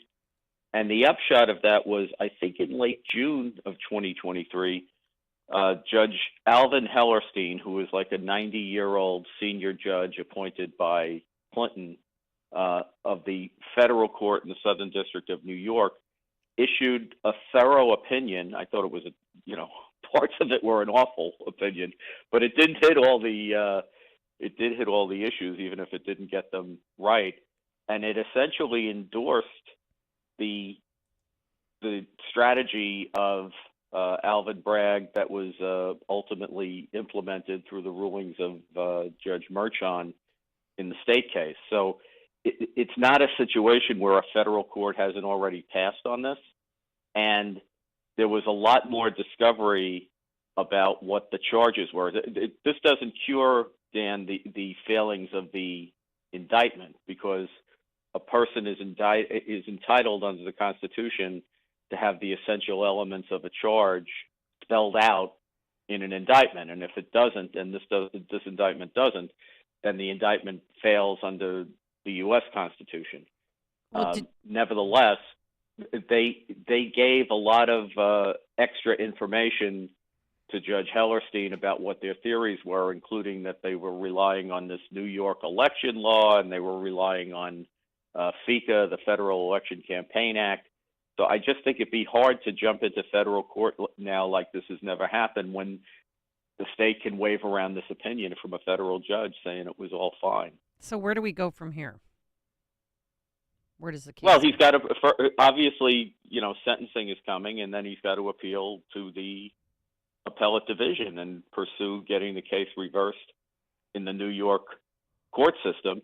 I think, I've, Amy, answered a million times to people who asked, well, if Trump gets convicted, does that mean he can't run for president? And obviously it doesn't, because the Constitution states what the qualifications are for president, and there's nothing in those qualifications that say somebody who's been convicted of a crime can't run for president. Just, I think Eugene Debs was in prison when he ran for president. But at the same time, while there's no constitutional restrictions on somebody who's in Trump's situation from running for president, I don't think that means that states can't pursue their criminal processes against people who are candidates for office. Well, but okay, so what I agree that the New York process is corrupt, but it's their process. Well, and so you don't think the situation would change in terms of the Supreme Court possible willingness to intervene, even if Trump was sentenced to prison and had to report on July 11th? Well, first of all, that would have to happen first. And my understanding is the normal procedure in New York is that Trump is going to be continued on his current release conditions, which are release on his own recognizance, pending appeal. So the appeal's not going to be decided until sometime next year. I'm actually fearful of that, Dan, because it seems to me that if Merchan knows that he can impose a jail sentence without actually putting Trump in jail, that's extra incentive for him to impose the jail sentence. Yeah, I agree. Then he can be the progressive hero he wants to be. But Trump isn't going to be in prison. He's not going to be.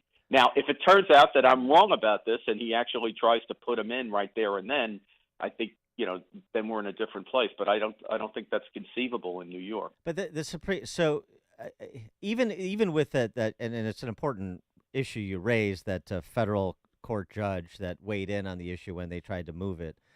But right. I mean, the Supreme Court can still look at this and say there is a colorable claim here of due process violation. It may be a colorable claim of election interference too, based on this theory by the Supreme Court litigator. And so we need to take this up, regardless of what a federal district court judge says. I mean, this is not an issue that's going to ripen because there's going to be future presidents in this situation. I mean, so the time to act is now if you're going to draw some lines, essentially. Well, look, they can try, and they got a lot of smart people working this. My sense of what they would do is the Supreme Court probably, maybe even today's Wednesday, right? So maybe even tomorrow they could issue the immunity ruling, but it'll be, any day now we're going to get that. And that's about a very fraught issue about whether whether presidents and former presidents have immunity from prosecution. This seems to me to be, when you get all the underbrush out of the way, this is essentially an argument that presidential candidates have some form of immunity, and that's going to be. I would think if I'm the court, that may be a bridge too far given what they're wrestling with now. But look, I've been wrong before. Well, I mean, you and by the way, you and Turley were great. Awesome. You guys should have your own show doing analysis for Fox. Thank you. But I mean, Turley thinks the Supreme Court ultimately overturns this conviction, but it won't be until after the election. They're not going to intervene. I suppose he's going. They're going to watch what the lower courts do, or the appellate court does in New York, and if they don't remedy the situation, then the Supreme Court may take it up. But his essential argument is they'll exhaust your state options before we consider a federal one. Right. Yeah, I think that's right. And also, you have to, since we're talking about the way politics corrupts the legal system, the Supreme Court is dealing with that too.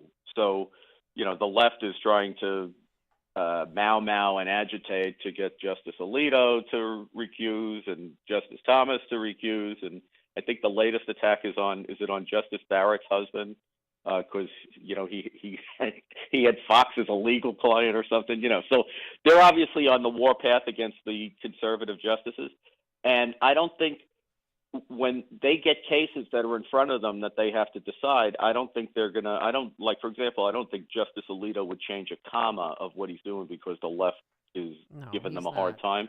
But I think they are going to be careful about looking like they're reaching out to get a case prematurely. And ordinarily, with a state case, the Supreme Court would let it run through the state system. And there are a lot of state law grounds, by the way, to throw this conviction out, including, I think the most basic reason to throw it out is they didn't prove their case beyond a reasonable doubt. Even if you leave all the other legal objections to the Constitution of this proceeding, if you put those on the side, they simply didn't prove the case. Well, but what was the crime? I mean, it's during the jury's, the crime was misuse of campaign funds. I mean, we learned what the crime was during closing arguments, and that's a federal, not a state charge. Yeah, so the crime technically was falsification of business records with fraudulent intent that included the concealment of a misdemeanor conspiracy to influence the 2016 election by unlawful means, if that's not enough of a mouthful for you. And the unlawful means, the judge offered them a menu of 3, but I think, as I wrote a column about this yesterday at National Review, it's a little technical for people who aren't lawyers who do conspiracy law, but it's not a crime to conspire to influence an election. I mean, influencing an election is what campaigns try to do. The thing that makes it a crime is that you have to do it by unlawful means. So the unlawful means are not exactly, they're not in conspiracy parlance, they're not means, they're the objective of the conspiracy. And when you're talking about the objective crime of a conspiracy, a jury has to be unanimous in finding that. And instead, what Judge Merchant told them is, well, I'll give you 3 choices, and you don't have to be unanimous as long as you find. I think that's dead wrong, but I don't know that you even need to get there because I don't think they proved fraudulent intent beyond a reasonable doubt, which is basic. And if the crime, the object crime, is violating the federal election law, I don't think there's a shred of evidence in the record that Trump was even thinking about the federal election laws, much less aware of them and trying to flout them when the NDAs were being negotiated in 2016 and when Cohen was being paid in 2017. And if you don't prove that he willfully violated federal election law or was trying to beyond a reasonable doubt, then you don't have a case.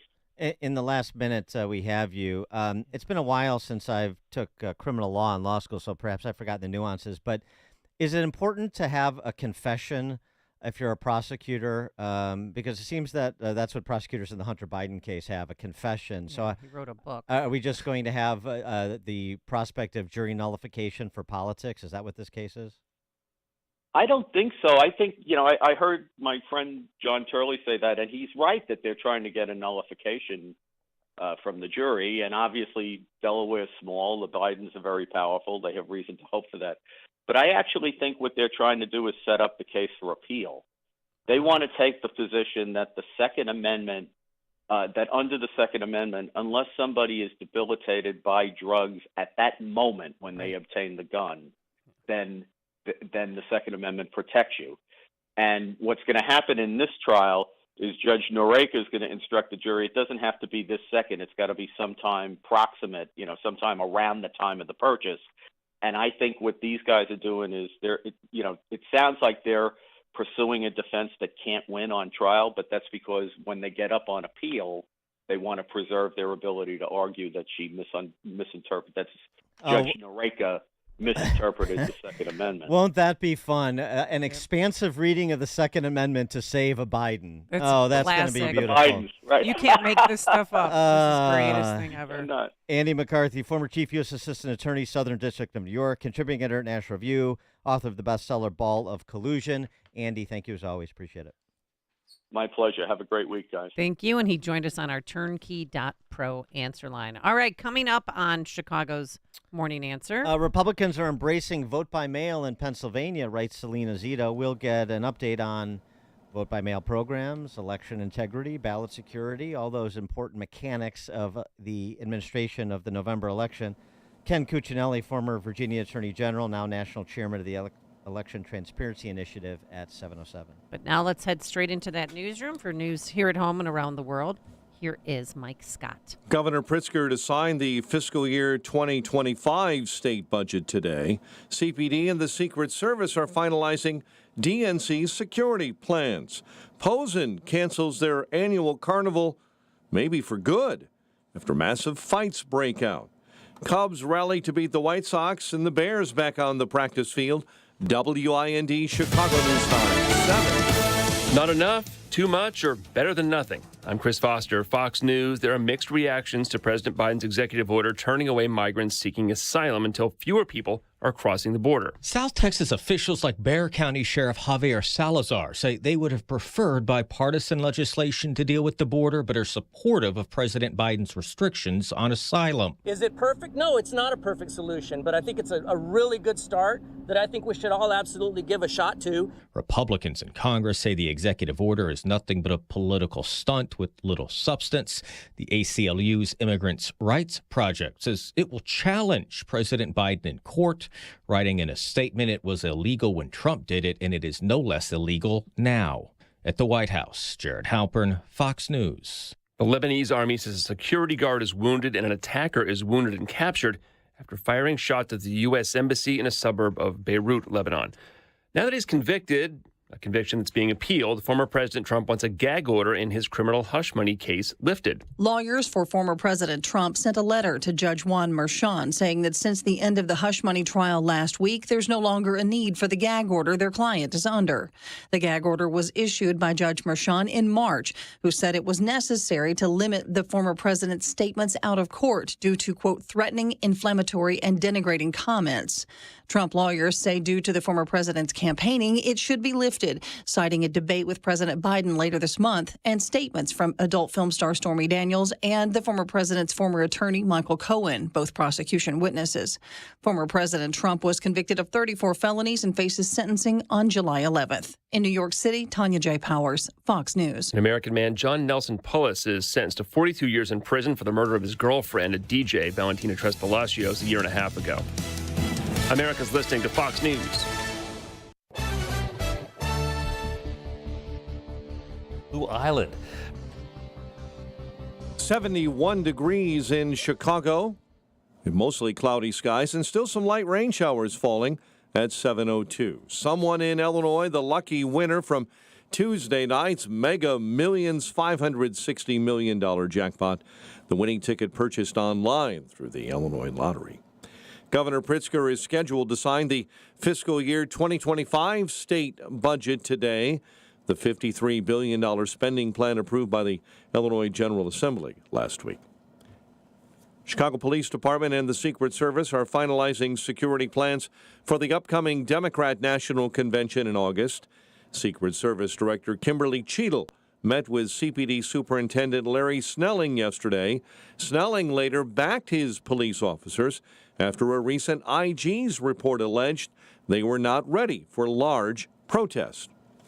Ensure that our officers are prepared to deal with any situation. The DNC is running from August 19 through the 22nd. Chicago police have made 2 arrests in connection to the murder of a father of 2 from the Dunning neighborhood last month. Deputy Chief Kevin Bruno yesterday was joined by Alderman Nick Sposato of the 37th Ward to announce charges in connection to the shooting that left a 24-year-old dead. The callous actions of these offenders left the victim's loved one and an entire community mourning the loss of a young father. Deavante Calhoun of Gurnee and Justin Redmond of Chicago have been charged with multiple felonies of first-degree murder. A woman charged in a deadly crash on I-290 in Cook County.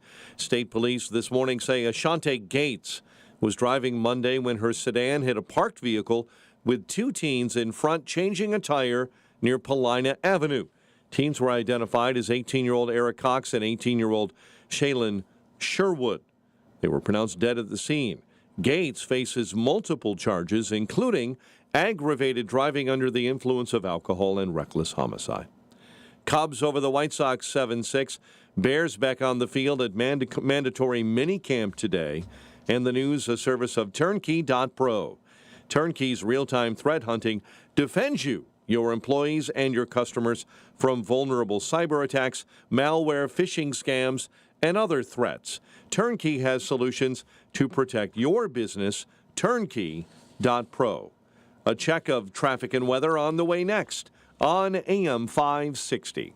Brandon Tatum has heard enough. Black children have now traveled back in time to the Stone Age, where they somehow don't know what a computer is. These are the people that are asking for reparations and trying to put laws into place that supposedly help black people when they're completely uninformed about the black experience. The Officer Tatum Show, weeknights at 8, right before Sean Hannity at 10 on AM 560.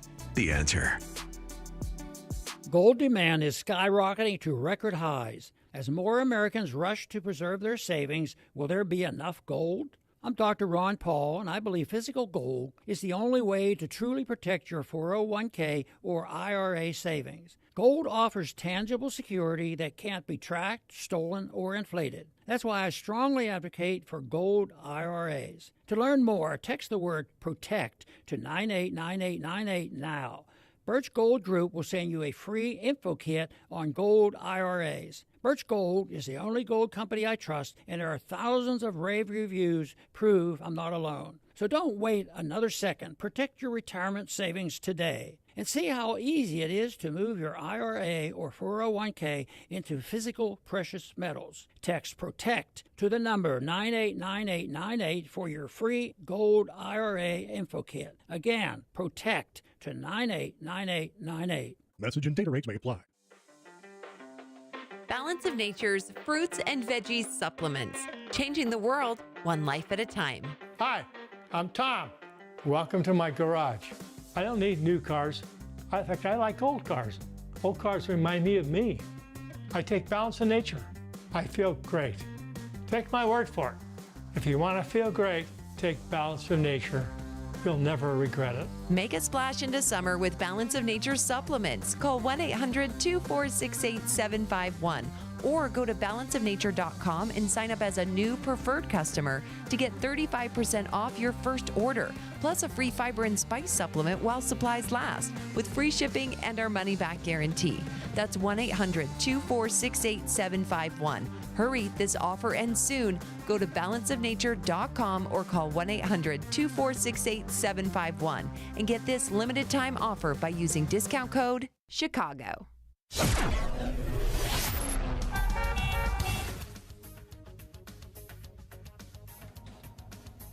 Light rain showers, clouds, and 71 right now as we take a look at the roads. Team Hochberg Traffic Center time is a service of Crosscom Public Adjusters. If your home or business has an insurance claim, Crosscom will help you get what you need and have coming to you. They've helped thousands. CrosscomPublicAdjusters.com. Kennedy right now, 80 minutes O'Hare into the Burns Circle interchange. Heavy and slow on the inbound Ike. It's 1 hour in from 390 into the old post office. Stevenson, you got a full ramp to the inbound Dan Ryan, and 54 minutes in climbing in from 355 to DuSable Lakeshore Drive. All kinds of trouble on the inbound Dan Ryan being sorted out. Stop and go traffic inbound between Garfield and Roosevelt, all due to earlier problems on the red line at 35th that are being sorted out, but delays remain. Chicago's Morning Answer with Dan and Amy continues next. Now your official Chicagoland weather forecast with Andy Robb. Thunderstorm in spots this morning, then clouds and sun. Today's high 80. Clouds tonight, a shower in spots late, low 63. Clouds and sun, windy with a shower for Thursday, high for tomorrow 76. I'm Andy Robb on AM 560, The Answer. 71, light rain at O'Hare. Next news, 7:30. Chicago's Morning Answer continues next on AM 560, The Answer. Now, from the Signature Bank Studios, this is Chicago's Morning Answer with Dan Proft and Amy Jacobson on AM 560, The Answer.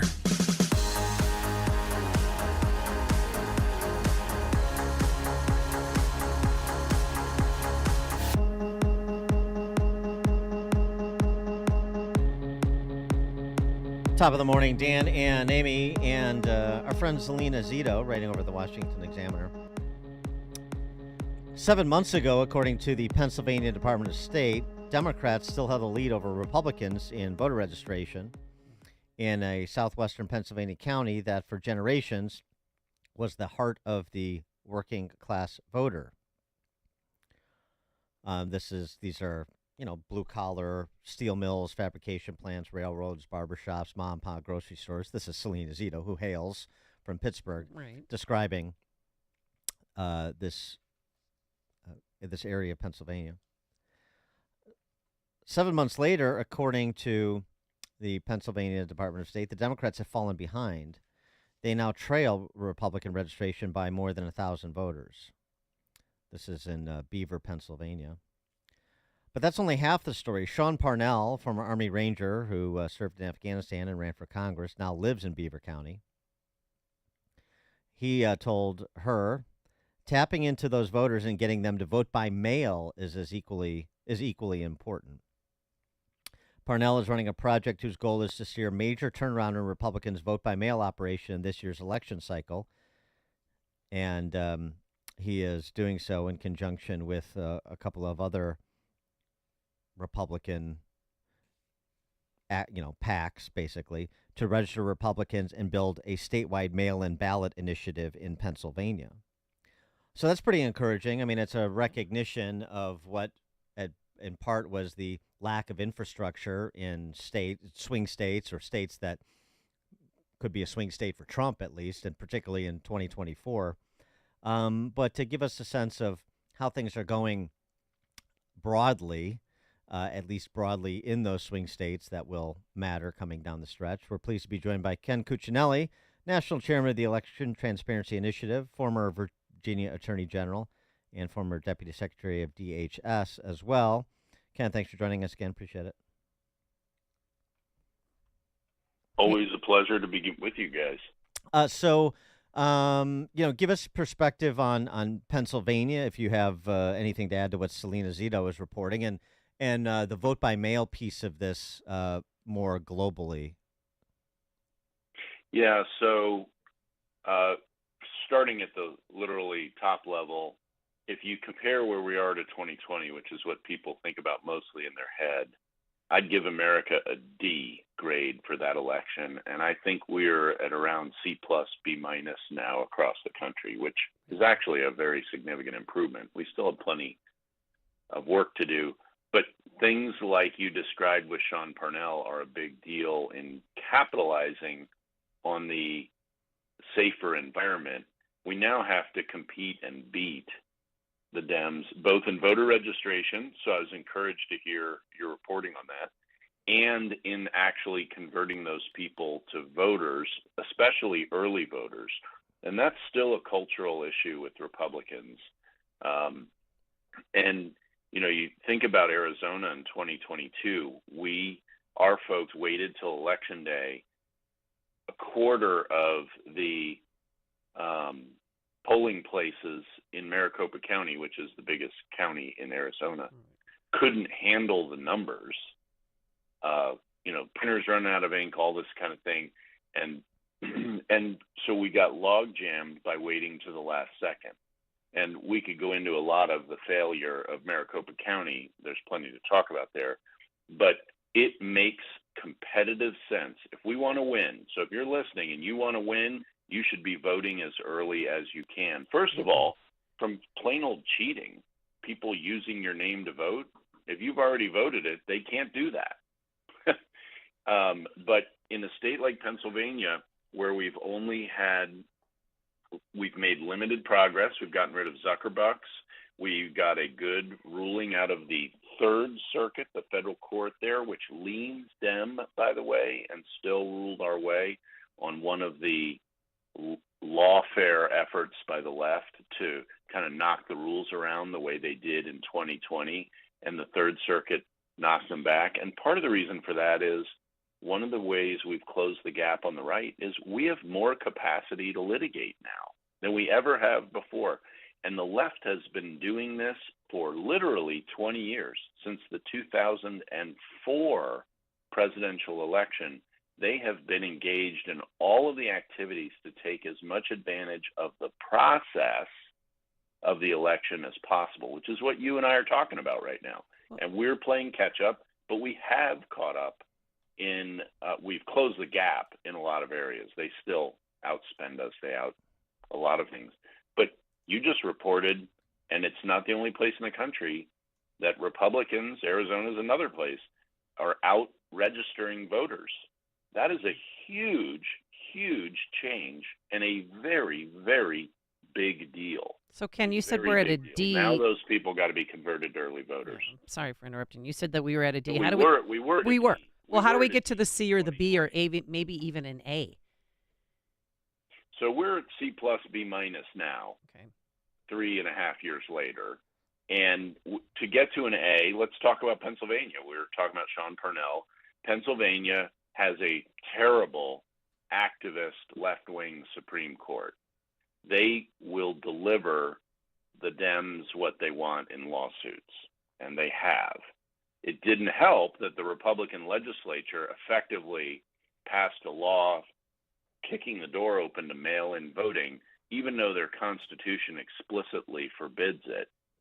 And their left-wing Supreme Court promptly threw away 150 years of precedent to say, yeah, that's perfectly constitutional. So, we can blame our own folks for that one.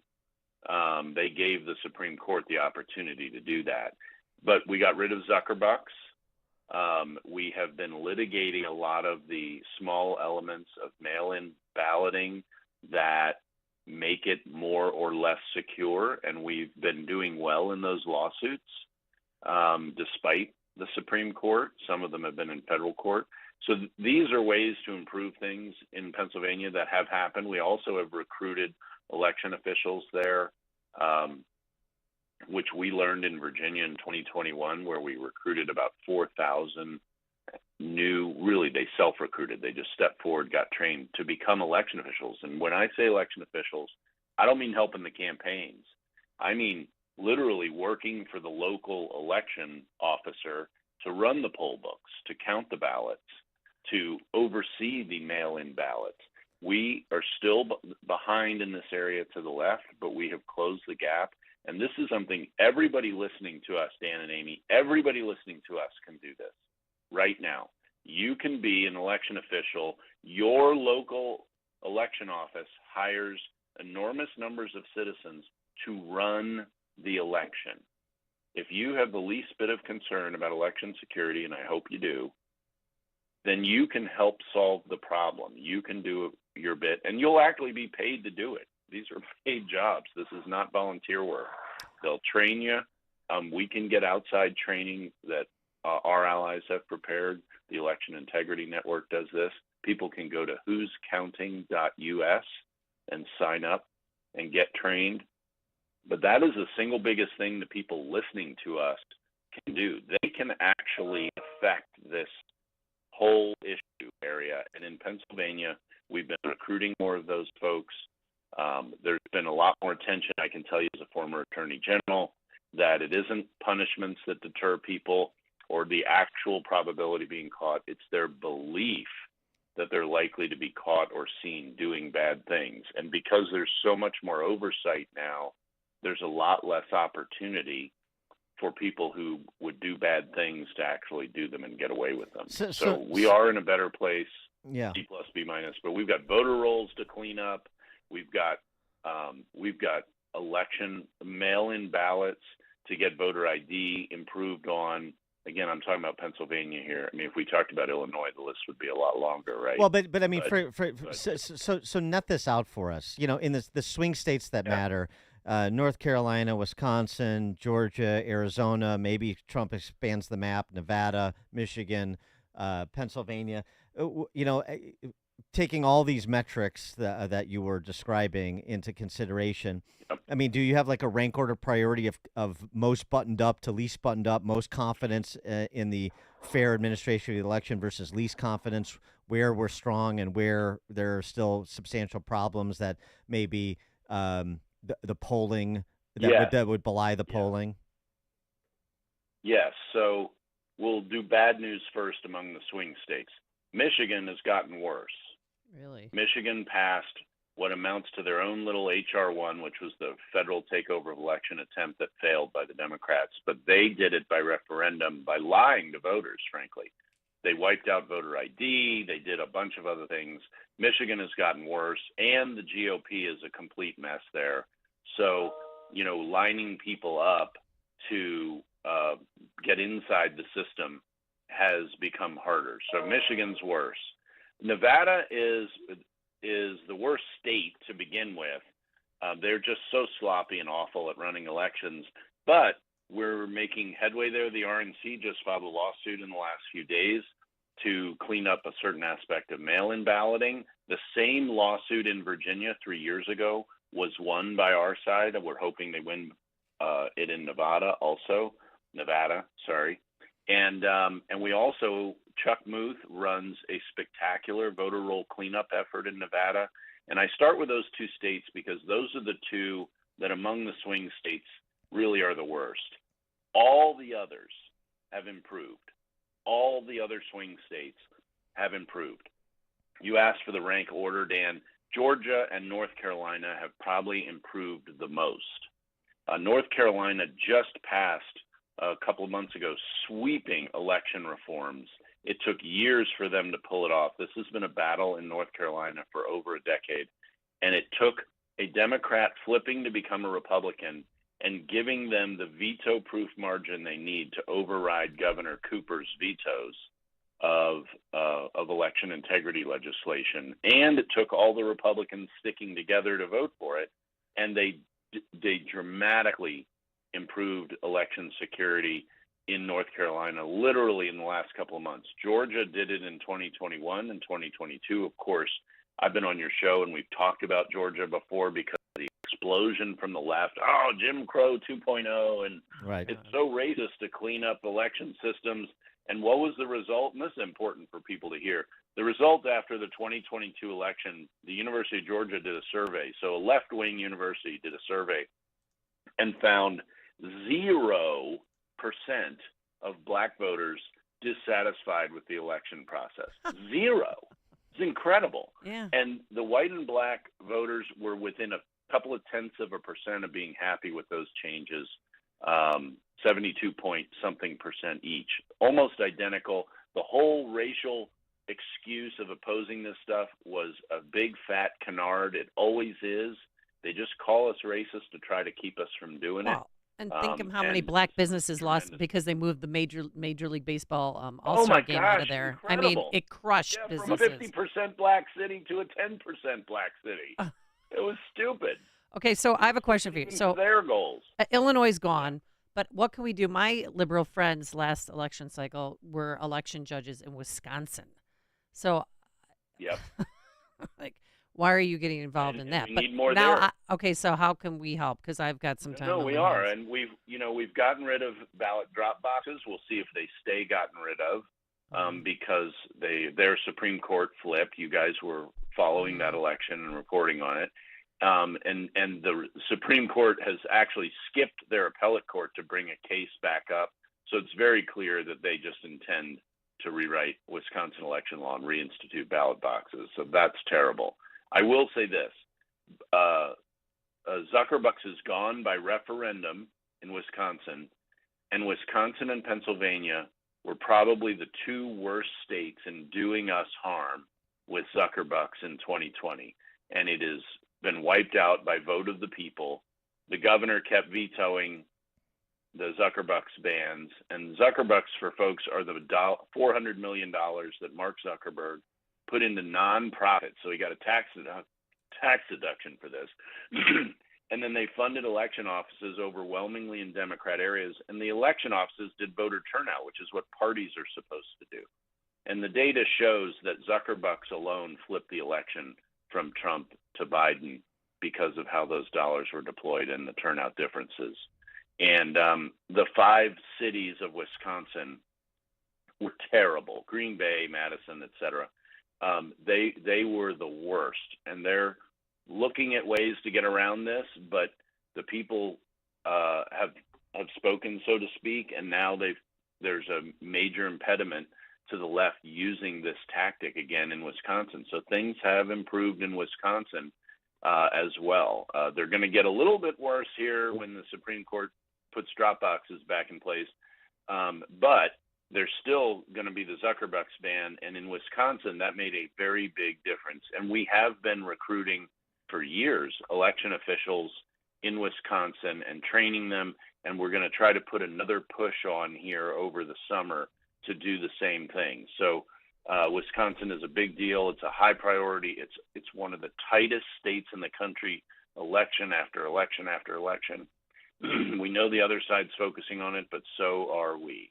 All right, very good. Well, it's pretty encouraging. The grades are improving, so you can keep your cell phone. Grades are improving. Yeah, we won't take your cell phone away. We Thank won't you. ground you. Thank you. Yeah. I appreciate that. Ken Cuccinelli, National Chairman of the Election Transparency Initiative, former Virginia AG, former Deputy Secretary of DHS. Ken, thanks as always. Appreciate it.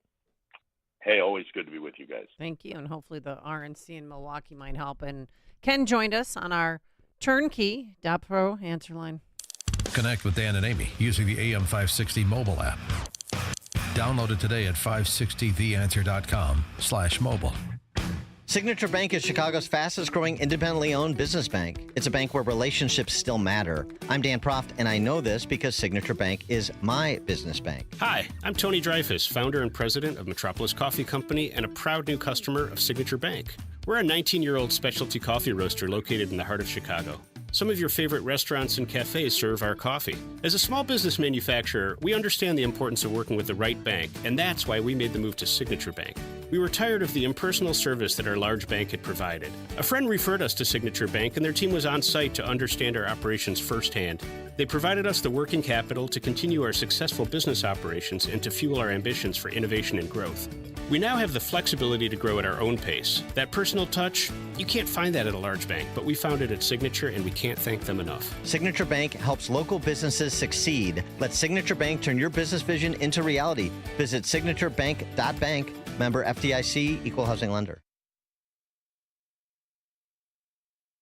Augustino's Rock and Roll Deli, a family-owned restaurant, a Chicago family favorite for over 40 years.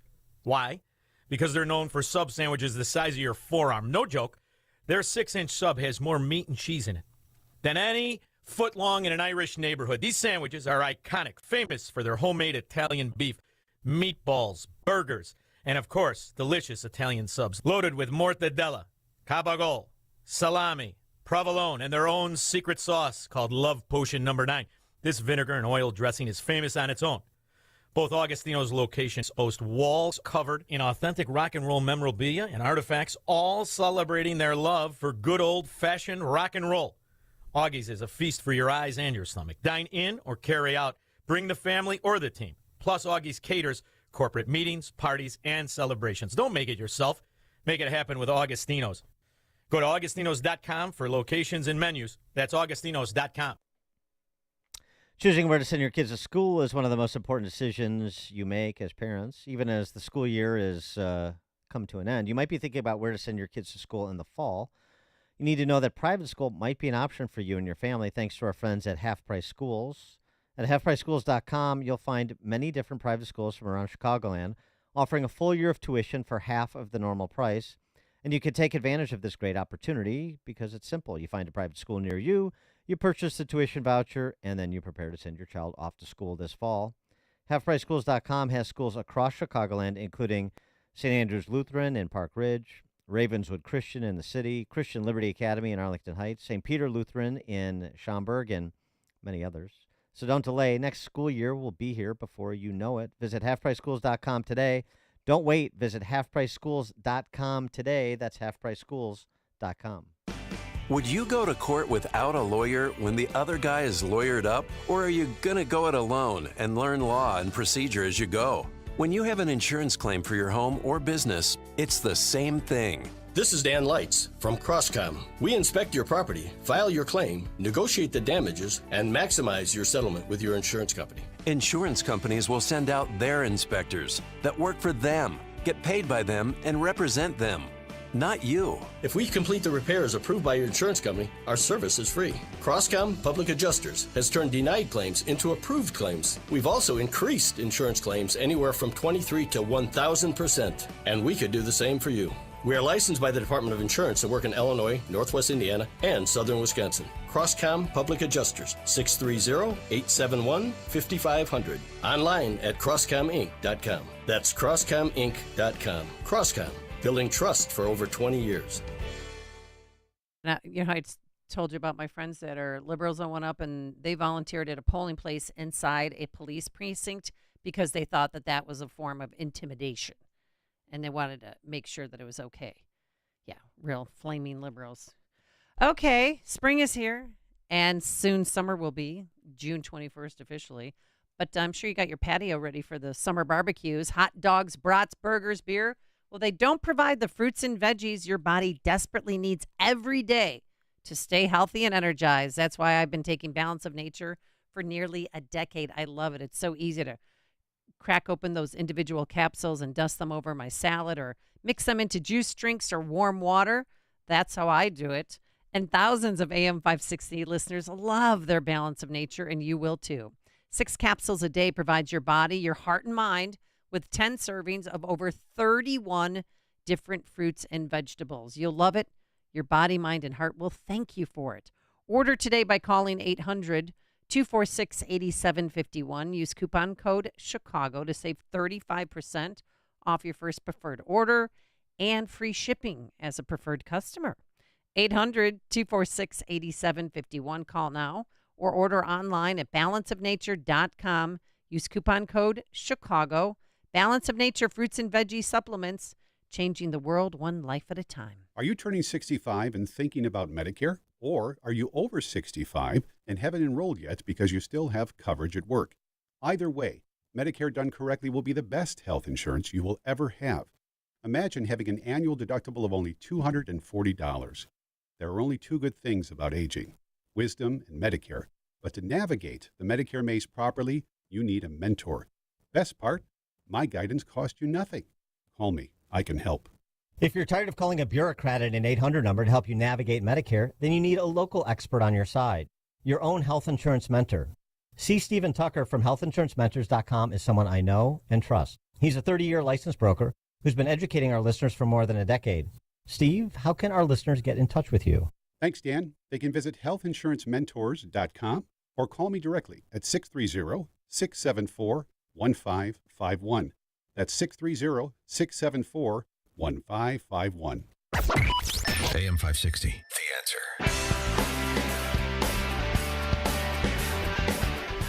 Coming up on Chicago's Morning Answer. The Democrats argue for price controls on food because Bidenflation at 7:37 with Steve Moore. That's where we'll start. And I have a confession to make to Stephen Moore. But now let's head into the newsroom. Here is Mike Scott. Good morning, Mike. 7:32 on AM 560, 70 degrees, and a gunman is in custody after opening fire on the U.S. Embassy in Lebanon this early morning.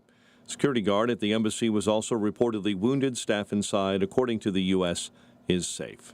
Hunter Biden's criminal gun charges resuming in Delaware. The president's son accused of purchasing and possessing a gun while using narcotics.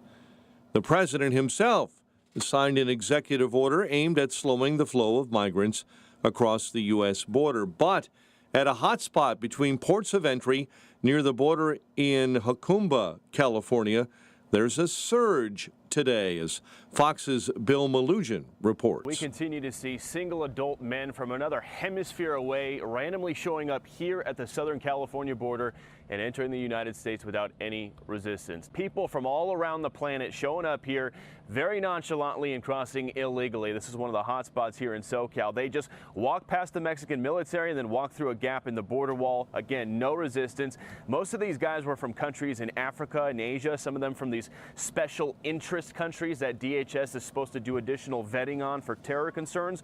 There was one single Border Patrol agent out here trying to corral these hundreds upon hundreds of people who crossed. The migrants were asking us where they were, where's America, and where's Border Patrol. President Biden signing that executive order first thing Wednesday, cracking down on asylum claims. Boeing's historic Starliner mission will try again this morning to launch its first crewed test flight into space. Veteran NASA astronauts Butch Wilmore and Suni Williams are set to blast off in the Starliner capsule at around 9:52 our time. A 77-year-old man is dead after an explosion destroyed a home in Lake Zurich. It happened Tuesday night, as firefighters tell us. They received calls about an explosion around 8:28 in the Lake Zurich Fire Department, saying all the neighbors were accounted for, but one resident of the home died. Lake County sheriffs confirmed that death. Home in the north suburb of Highland Park caught fire early this morning. City of Highland Park saying firefighters responded to a structure fire in the 1700 block of Park Avenue West around 5:30. Fire has since been put out. There are reports of fatalities. Someone in Illinois, the lucky winner from Tuesday night's Mega Millions $560 million jackpot. Overall odds of winning any Mega Millions prize is 1 in 24, but the odds of winning the big jackpot, 1 in over 302 million. Winning ticket purchased online through the Illinois Lottery. Cubs battled back to beat the White Sox at Wrigley 7-6. Bears kick off mandatory minicamp yesterday. All eyes on first overall pick Caleb Williams. Quarterback struggled against the first-team defense. The news service of Windy City Safes, Chicagoland's only Liberty Safe dealer. With Liberty Safes, you're not just getting a safe, you're getting peace of mind. Visit the Niles showroom or call 224-LOCKBOX or online at windycitysafes.com. A check of traffic and weather on the way next on AM 560. Dr. Sebastian Gorka sees some funny business. What is alleged is a transgression of federal election campaign financing law, which is strange from the get-go because this is not a federal court. This is a New York court. America First with Dr. Sebastian Gorka. Afternoons at 3, right before Sean Thompson at 4 on AM 560. The Answer. It's almost time once again for the annual AM 560 golf outing presented by Signature Bank. And this year, AM 560 is proud to partner with the Tunnel to Towers Foundation to help them support America's first responders and military heroes, including homeless veterans, and to help America never forget 9/11. This year, our golf outing is happening on Wednesday, June 19th at McRae Memorial Golf Club in Barrington. When you purchase a foursome to join us, you'll enjoy a full day of golf, meals, an awards reception, and a silent auction. And if you're a business owner, when you purchase a foursome, you'll also receive an AM 560 marketing package, which includes 25 one-minute commercials between 5 a.m. and 8 p.m. and a free digital marketing analysis. And we also have twosomes available in addition to foursomes. Reserve your foursome today at 560theanswer.com/golf. That's 560theanswer.com/golf. Sponsored in part by Control Point Engineering, Waukegan Roofing, and by Crosscom Public Adjusters. Hi, this is Randy Donnelly from Donnelly Auctions in Union, Illinois, with my current want list for upcoming auctions. Guns and military items are always at the top of my list, but I have buyers for vintage automobiles and motorcycles, old gas pumps and automotive signs. Do you have pinball machines and coin-operated games like slot machines, jukeboxes? How about Coke machines and soda machines? Also, neon signs, antique phonographs and music boxes, old toys, especially science fiction and Star Wars. Cowboy and Native American collections like barbershop, ice cream parlor, and saloon items. We'll take one item or an entire collection. We sell it all. Call me before you sell your items outright because you could be leaving a fortune on the table. And you won't know until you call me at 815-923-7000 or send me an email at DonnellyAuctions.com. My job is to get you top dollar for your collections, so call me at 815-923-7000. I'm Randy Donnelly, and I'll see you at the auction. Now there's a simple, easy, and effective way to clean your nose and protect your health. It's called Navage. Navage, available at Navage.com. 7:38. Let's get an update on the roads. Looking outside, this update in the Team Hochberg Traffic Center is a service of CharlesEquipment.com.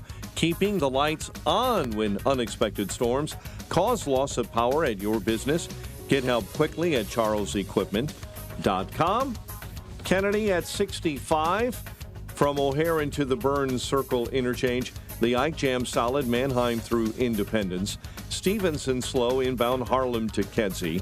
Dan Ryan inbound jammed up in the locals. Skyway up to the Circle. DeSable Lakeshore Drive roadwork jam ups northbound between Oakwood and 18th. Tri-State southbound accident left lane block stuck between the Grand Avenue curve down to right before the Eisenhower Expressway. Chicago's Morning Answer with Dan and Amy continues next. AM 560 Weather Center forecast. We'll have a thunderstorm and rain in spots early this morning, otherwise clearing out in the midday and a high near 80. Right now, turning partly sunny officially at O'Hare and 70 degrees. Your next news update at 8. Chicago's Morning Answer continues next on AM 560, The Answer. Now, from the Signature Bank Studios. Only the biggest stories, only the biggest guests, and only the biggest opinions. This is AM 560, The Answer.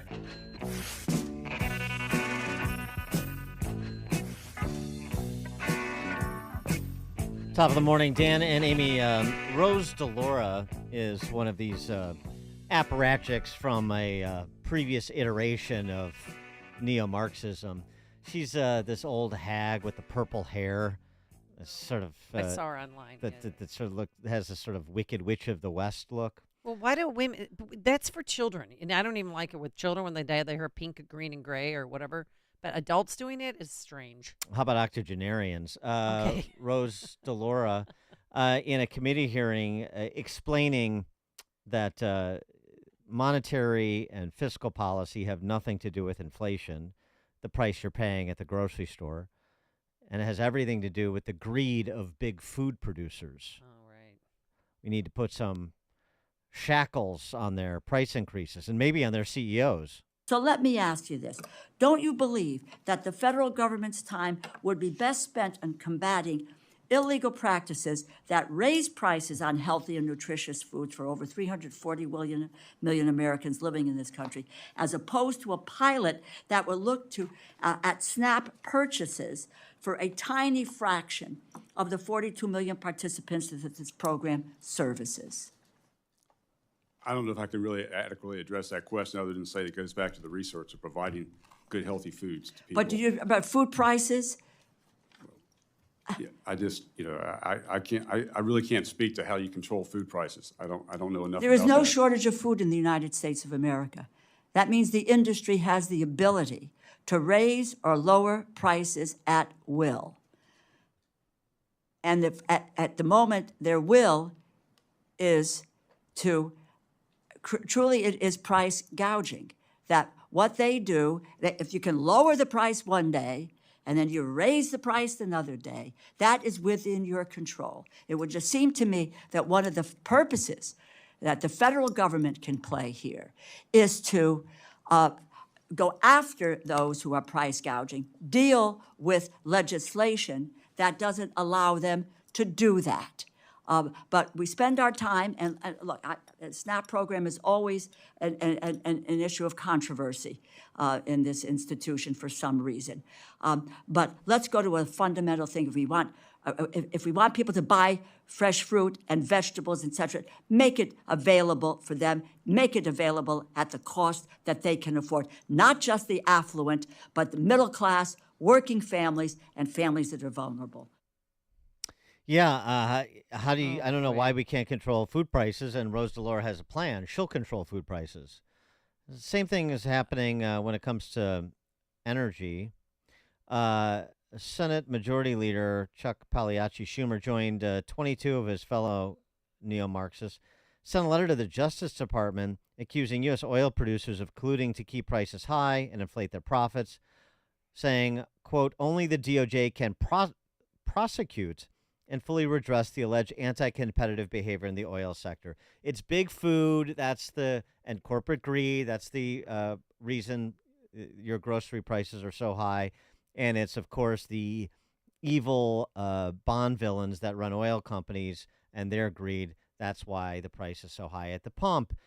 Simple solution, prosecute CEOs and backdoor nationalize these sectors, letting people like Chuck Schumer and Rose DeLaura set prices. Well, set prices you can afford. I'm starting to think U.S. Congress has no clue how businesses operate. I'm starting to think that? Yeah. Steve Moore is an economist. He's the author of Govzilla. He joins us now. Steve, thanks for joining us. Appreciate it. Good morning, guys. Good to be with you. And it's funny we're having this conversation because I just finished writing my weekly column on exactly this topic, that the kind of nerve of these Democrats saying, "Oh my gosh, you're trying to manipulate the market and you're driving up the price that people have to pay for gas at the pump," and the way they're doing that is by holding back the supply and colluding to do that. And I'm like, wait a minute, let's put our thinking caps on here. Who is the single person in the entire United States who has been most focused on reducing the supply of oil and gas? Amy, who do you think that might be? Oh, I'm sorry. Can you repeat the question, sir? Right. Who is restricting the supply of our oil and gas? Oh, Biden. Of course, Biden. Yeah. So No more drill, baby, drill. Exactly. He's done everything he can because he hates the oil and gas industry. He's the one who said, "I'm going to put you people out of business. You're not going to be able to sell anything." He's the one who wouldn't build the Keystone Pipeline. He's the one who won't build refineries. He's the one that just took 12 million acres of oil and gas areas and acreages off of line for drilling in Alaska, which is one of the most oil-rich areas in the world. And then he's blaming the energy company for not producing enough oil. I mean, it's comical, folks. This guy he has a policy of net zero. He wants in 10 years the United States producing zero oil and gas. Gee, what do you think, Dan? If we go to close to zero oil and gas, what do you think the price is going to be of that? Yeah, right. And what do you think we're going to and what are we going to power this NVIDIA AI revolution with? Right? Of course. I mean, the whole thing is so preposterous. If you want to, and you said it very well, Amy, if you want lower price of oil and gas, as we all do, if you want to go back to $2.50 a gallon in gas like we had under Trump, drill, baby, drill. We could easily producing 3 million more barrels a day. In fact, Casey Mulligan at the University of Chicago just did a big study on this. We should be producing 3 million more barrels a day. Biden's solution to the problem of high gas prices, you see this the other day, said we're going to take another 1 million barrels out of the strategic reserve. Well, he's already taken 150 million. But my point is, 1 million barrels, that's like what the oil companies all over the world produce every 2 hours. How is that going to lower the price? Yeah, 1 million. Well, barrels and then of people oil don't on the realize wall. that gas prices affect grocery prices. Of course they do. Oil prices and energy prices. In fact, the price of everything you buy is dictated by what energy costs, and that's why it's reverberated throughout the economy. It's absolutely why food prices are so high. And by the way, I'm so sick and tired of these Democrats saying, "Why are we having this hearing of investigating what's going on with?" And don't you love it? What did she call it? The SNAP program? It's food stamps. Yeah, food stamps. What right. she's talking about. Food stamps. This is a welfare program, and it is a welfare program that has been raped and pillaged by fraudsters. Tens of billions of dollars, folks, have been stolen from that program. People getting food stamps. I mean, you have literally stories of people driving up to the grocery store in a Porsche and paying for their groceries with food stamps. Mm-hmm. You think they're eligible? Speaking of Casey Mulligan, and since that sad little man, Tony Fauci, was before a House committee this week, I wanted to go back to the report that your committee to Unleash Prosperity did, Casey Mulligan and Dr. Scott Atlas and our friend Phil Kerpen. Steve Henke. Steve Henke. The lessons learned from COVID report. Mm-hmm. And since this was, they were spewing the propaganda again about hundreds of thousands of lives saved and the unvaccinated cost hundreds of thousands of lives. What were the on the life and death axis? What did you find with respect to the policies pursued that was memorialized by these economists and Dr. Atlas in that report? So I'm going to be very charitable here and take the upper bound estimate. So the upper bound estimate is that the COVID lockdowns may have saved, and again, this is the highest possible number, would be about 30,000 lives saved. No, that's not nothing. That's a lot of lives, 30,000. But we also estimate that from the excess deaths that happened over those 2 years, 2020 and 2021, there were 300,000 excess deaths. Now, what were those deaths?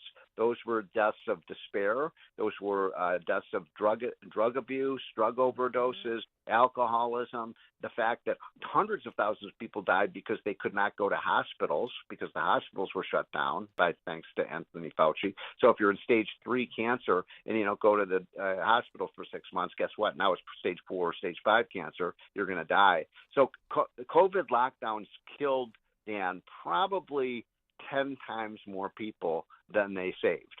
And of course, then you have Fauci saying, I didn't want the schools closed. Oh, yes, he did. He talked all the time about shutting down schools.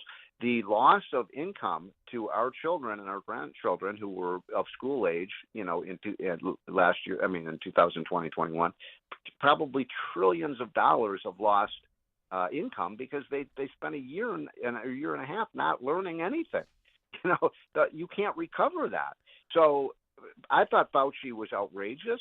I thought he was unapologetic. Yeah. He should have gone in hand in hand and said, look, I made major mistakes. I want to apologize to the country. I wrote in the hotline the other day, I think he's going to go down in history or should go down in history as one of the top 10 villains in the history of the United States, right up there with the Rosenbergs, right up there with Benedict Arnold, and people like that. And yet, University of Illinois, I said this a few weeks ago on your show. Did you see? They gave him an award. Oh, he got so many awards. He got a $1 million award from some group in Israel. I mean, he profited off of that, and he didn't have to go through the pain that we as parents had to go through. And I'll tell you real quick, one little tidbit. I think I've mentioned this before. The place where I get my mammograms, 7,000 plus women canceled their appointments because they shut down, and only 3,000 rescheduled. So, ooh, that's so scary. That's so scary. That's an incredible statistic. And I mean, let me just say one other thing, that Fauci also lied again. Yeah. I don't remember. I don't remember whether we did anything with the Wuhan lab. You don't remember? Obama gave them a $3.7 million grant back in 2015.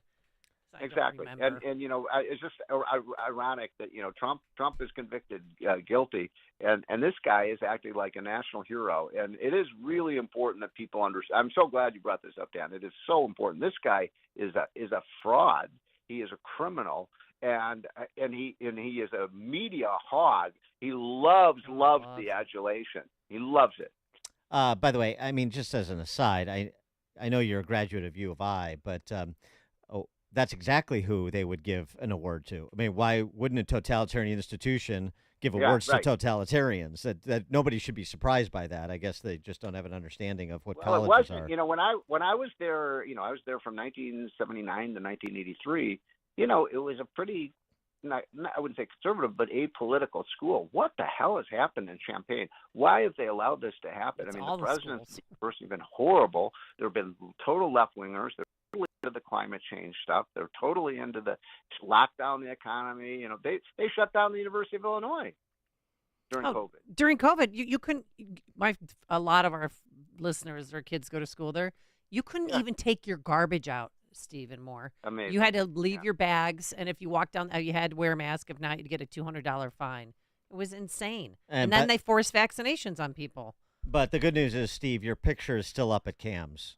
So the new CAMS. You'll live forever in CAMS. Steve Moore, economist, Govzilla author. Thanks as always, Steve. Appreciate it. Is that a help? Is that a wanted sign, or is it? No, reverence. You drink at CAMS, right, Stephen Moore? Yeah, absolutely. Is it still there, by the way? Yeah, they tore the old one down and they built a new improved CAMS a few years ago. All right.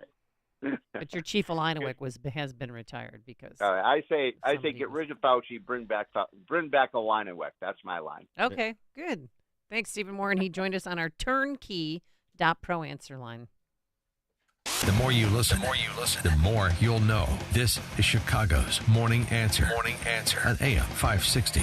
The Answer. Chronic pain blows. You're miserable, and guess what? The people around you are miserable. Hi, Amy Jacobson here. Don't suffer any longer if you have knee, shoulder, back, or hip pain. QC Kinetics is the nation's leader in regenerative medicine. Folks, I'm talking lasting joint pain relief. There's no surgery, there's no drugs, there's no downtime. QC Kinetics advanced treatments harness your own body's ability to restore and repair damaged joint tissue. So you can walk, run, hike, play golf, pickleball, and move again pain-free.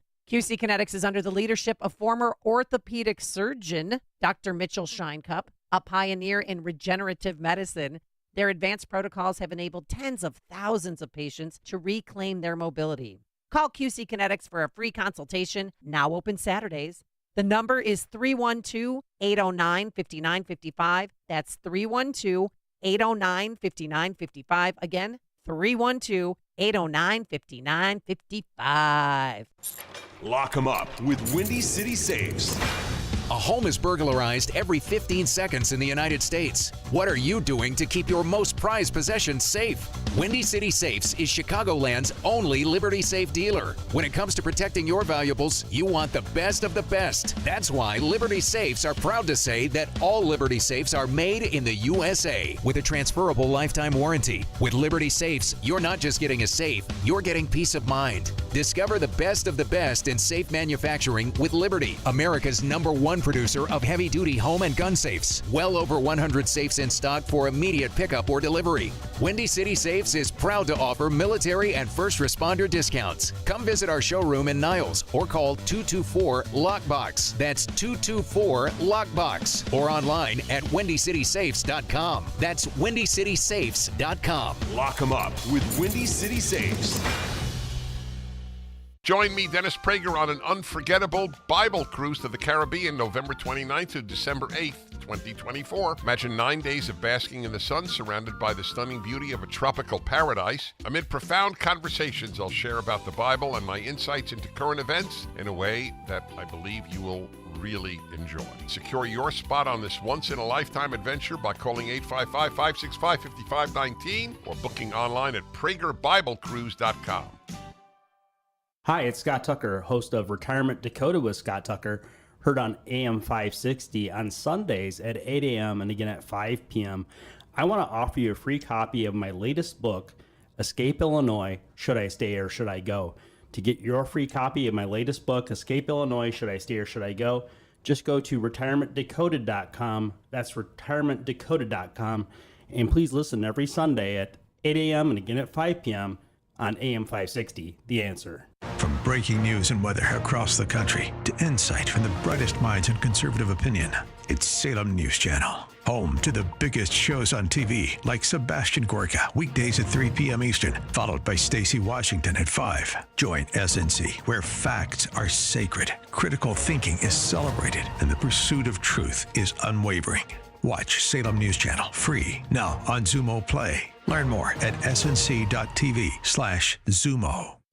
A great smile can make you feel happy and confident. So when you consciously conserve your teeth, that glowing smile will show through. At Best Dental Group, Doctors Economos, Gavalis, and their staff are ready to help you create that perfect look or maintain the one you have now. Along with general dentistry, Best Dental Group is a multidisciplined practice with an orthodontist, periodontist, and prosthetic specialists on site. They use the newest breakthroughs in dental technology, such as titanium implants, Invisalign clear braces, and laser treatments. Don't let fear get in the way. They can recommend sedation to make your experience as comfortable as possible. Best Dental Group is located in historic downtown Bartlett and is a multilingual office. Call 630-830-4930. That's 630-830-4930. Or visit bestdental.org. Best Dental Group, sharing your conservative values and helping you to conserve your teeth. This is Seth Leibson for townhall.com. We are seeing more and more condemnations of Israel, ostensibly for committing genocide. What a farce. War is, of course, inherently violent, but because it is violent and people get killed doesn't make it genocide. These condemnations come from those who've said nothing of what Syria has done to its Arab population, mowing down and chemically weaponizing tens of thousands to death, creating hundreds of thousands of refugees, nothing of China's liquidation, concentration, and re-education camps of millions of Uyghurs. I could go on and on. Israel is fighting the most just war in this century and lasts, taking exquisite care not to kill women and children its enemy uses as war shields, which actually is a war crime that nobody seems to care about. And the enemy, let us not forget, attacked first, in a brutality reminiscent of Genghis Khan. Hamas, in their charter, call for the violent elimination of all Jews. Fighting this war is not genocide. It is just, and it is justice. Israel must press on and win. AM 560, The Answer.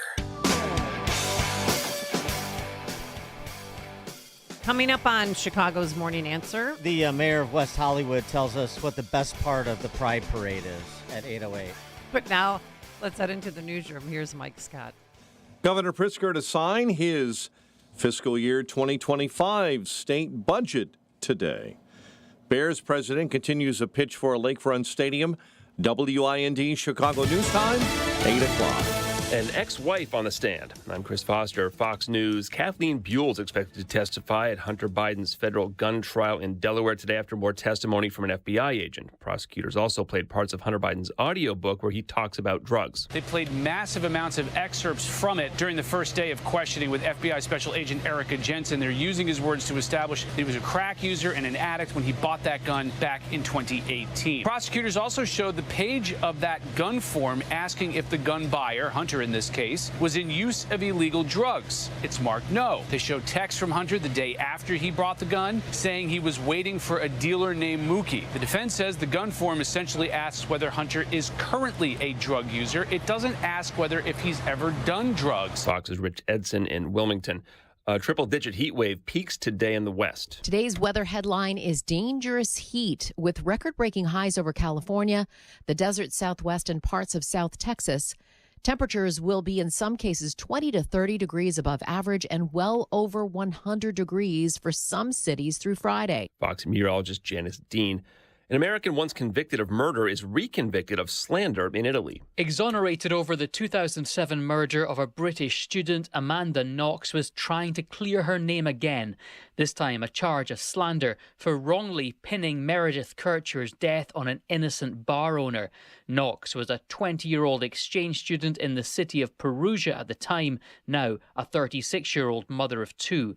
She claims she pointed the finger at Patrick Lumumba because police forced her to, but the court sentenced her to 3 years in jail. Knox won't actually go back to prison because of time already served. Jonathan Savage, Fox News. The Lebanese army says a man who fired shots at the U.S. Embassy is wounded in a gunfight and captured, and that a security guard's wounded. America's listening to Fox News.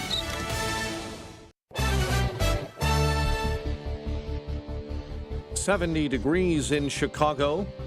Cloudy skies at 8:02 on AM 560. The Answer. Good morning.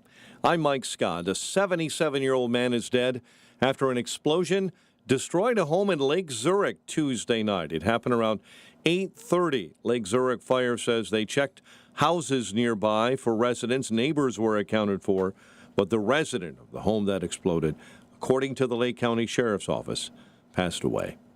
A home in north suburban Highland Park caught fire early this morning. Highland Park Fire saying they responded to a structure in the 1700 block of Park Avenue West around 5:30 a.m. The fire has since been put out. There are reports of fatalities. Governor Pritzker is scheduled to sign the fiscal year 2025 state budget today. The $53 billion spending package was approved by the Illinois General Assembly last week. Video gambling is a huge cash cow for the state of Illinois, and now Democrat lawmakers want a bigger slice of the pie for Chicago.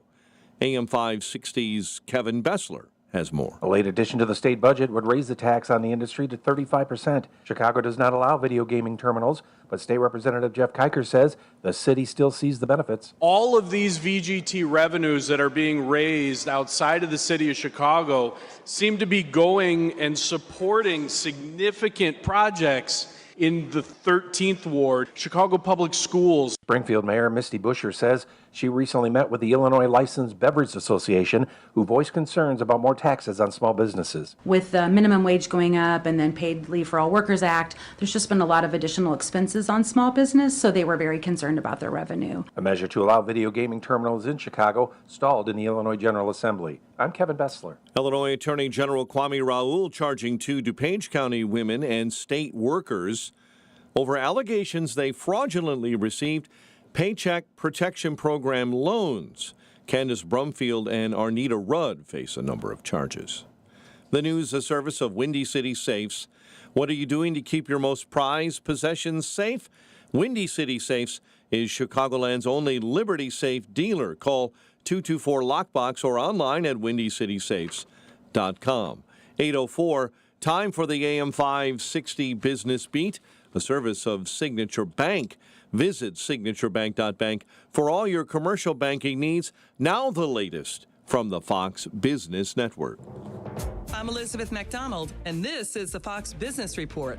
Dollar Tree shares are down 2%, though the company's earnings met expectations for its first quarter. It's looking into whether it should sell or spin off its Family Dollar business. Also, Dollar Tree says a tornado destroyed one of its distribution centers in Marietta, Oklahoma on May 4th, which resulted in losses of $117 million. Deere & Company plans to reduce its production and salaried workforce. It didn't reveal how many jobs will be cut. The farm and construction machinery company says it's reducing overlap and redundancy. And software giant SAP is buying WalkMe, the parent company of travel and expense management service Concur. It is an all-cash deal valued at about $1.5 billion. That's your Fox Business Report. I'm Ginny Coselda, invested in you. Mike Gallagher says November holds some glaring issues. Election integrity is going to be the most important thing we face in 2024. Let's face that. Let's acknowledge that. Let's just understand. Have we done enough? Well, no, of course not. But there have been a lot of election integrity efforts made in red states, in swing states. It's not going to come from Democrat legislatures. They want to cheat. The Mike Gallagher Show, weekdays at 9, right before Dennis Prager at 11 on AM 560. The Answer. Getting quality employees to fill positions in your company is essential, but finding those people can be a major hassle, unless you use ZipRecruiter. ZipRecruiter makes finding quality people a breeze. And right now you can try it for free at ZipRecruiter.com/free. With ZipRecruiter, one click sends your job to hundreds of top job sites. But more than that, ZipRecruiter's advanced technology identifies the candidates with the skills you need, sends you a list of great matches to review, then actively invites them to apply for your job. And the results speak for themselves. 4 out of 5 employers who post on ZipRecruiter get a quality candidate within the first day. That's right, the first day. Now you can focus on your business and let ZipRecruiter do the work finding the best people for you. See for yourself. Experience the ease, efficiency, and power of ZipRecruiter for free. Just go to ZipRecruiter.com/free. That's ZipRecruiter.com/free.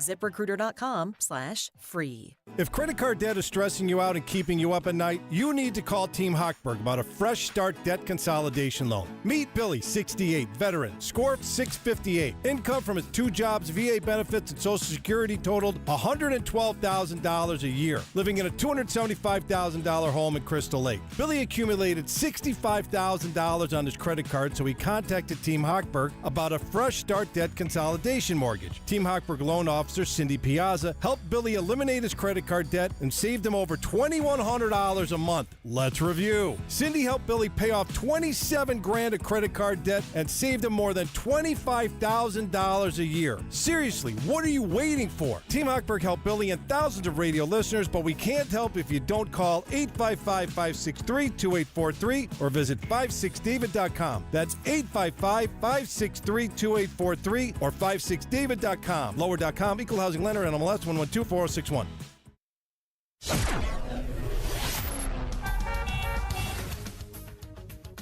Let's check our roads at 8:08. Team Hochberg Traffic Center time, a service of Fox Valley Coins. No waiting, no problems, no charge for in-store verbal appraisals. Bring your gold or silver in today at foxvalleycoins.com. It's an hour 13 on the inbound Kennedy O'Hare into the Burns Circle interchange. Stevenson stop and go inbound between Harlem and Cicero. Outbound, report of a Stevenson accident at Central. Inbound Dan Ryan, 42 95th into the Burns Circle interchange. Due to an earlier accident on the tri-state, southbounders are jammed. Lawrence down to the Ike. Chicago's Morning Answer with Dan and Amy continues next. Now, your official Chicagoland weather forecast with Andy Robb. Thunderstorm in spots this morning with clouds, then clouds and sunshine. Today's high 80. Clouds tonight, a shower in spots late, low 63. Clouds and sun with a shower on Thursday, high 76. I'm Andy Robb on AM 560, The Answer. 70 right now. Next news, 8:30. Breaking news as it happens. Chicago's Morning Answer continues next on AM 560, The Answer. Now, from the Signature Bank Studios,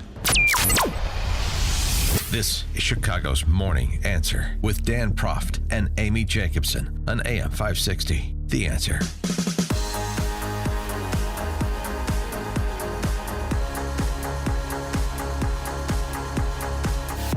Top of the morning, Dan and Amy. I don't know if you've heard, but it's Pride Month. LGBTQIA 2S plus celebration, wall to wall, all the time. Let's get this party started. It started in West Hollywood. Well, yeah, never stops there. The mayor there is a dude named John Erickson. He's gay, and everybody's gay. He was commentating with the assembled community leaders of West Hollywood. Talk about a motley crew. And reviewing the parade. And, he was asked the typical question you get with the mindless banter for these parades. And here was his answer. What has been your favorite part of this event so far? I loved going out there and seeing all the kids just living and being there with their parents of all shapes and sizes.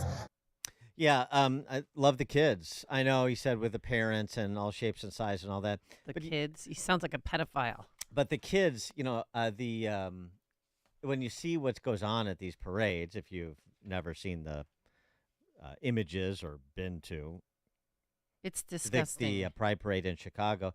There's a lot of rather provocative dress and conduct. No, it's sheer blown nudity. I mean, I saw guys' junk. I saw guys pretending to be girls and their junk was sticking out. I saw I used to be in the parade all the time with Channel 5. And when then you were a transvestite? No, when I worked at Channel 5, we had Will and Grace, and we were the first TV station. Did you have to participate?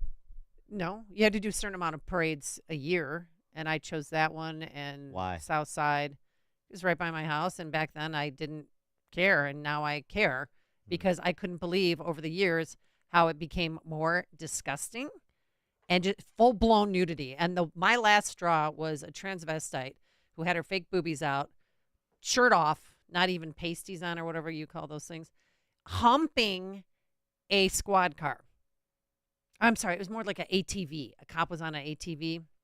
And she was on top of it, and he's shaking his head. He was on top of it. He was on top of the ATV that the police officer was driving, and just in his face with her fake boobs. And I thought, this is so gross. His fake boobs. Okay, I mean, it's a man. Maybe at that point in time, I don't know what the heck's going on. Yeah, it's like a clown show, but the depravity is so immense that that was my final story. I'm like, this is gross, and there's kids there, and I don't want to participate. And I have a choice as an American citizen not to go to that parade. The point was that statement that the mayor of West Hollywood made. But kids there, but hey, with their parents. So he said with their parents, so it makes it okay. No, it doesn't. No, it doesn't. It just expands the universe of indictment. That's all. But I do appreciate the honesty. One thing when you get celebrated is you let your guard down, and perhaps you are sometimes more forthcoming than you otherwise would be. Here's another example. One of those transvestites at one of these celebratory events for transvestites had this to say to those detractors when it comes to transvestites story hour. I won't change your little town. Your own children will. Your children will see us. Your children will love us.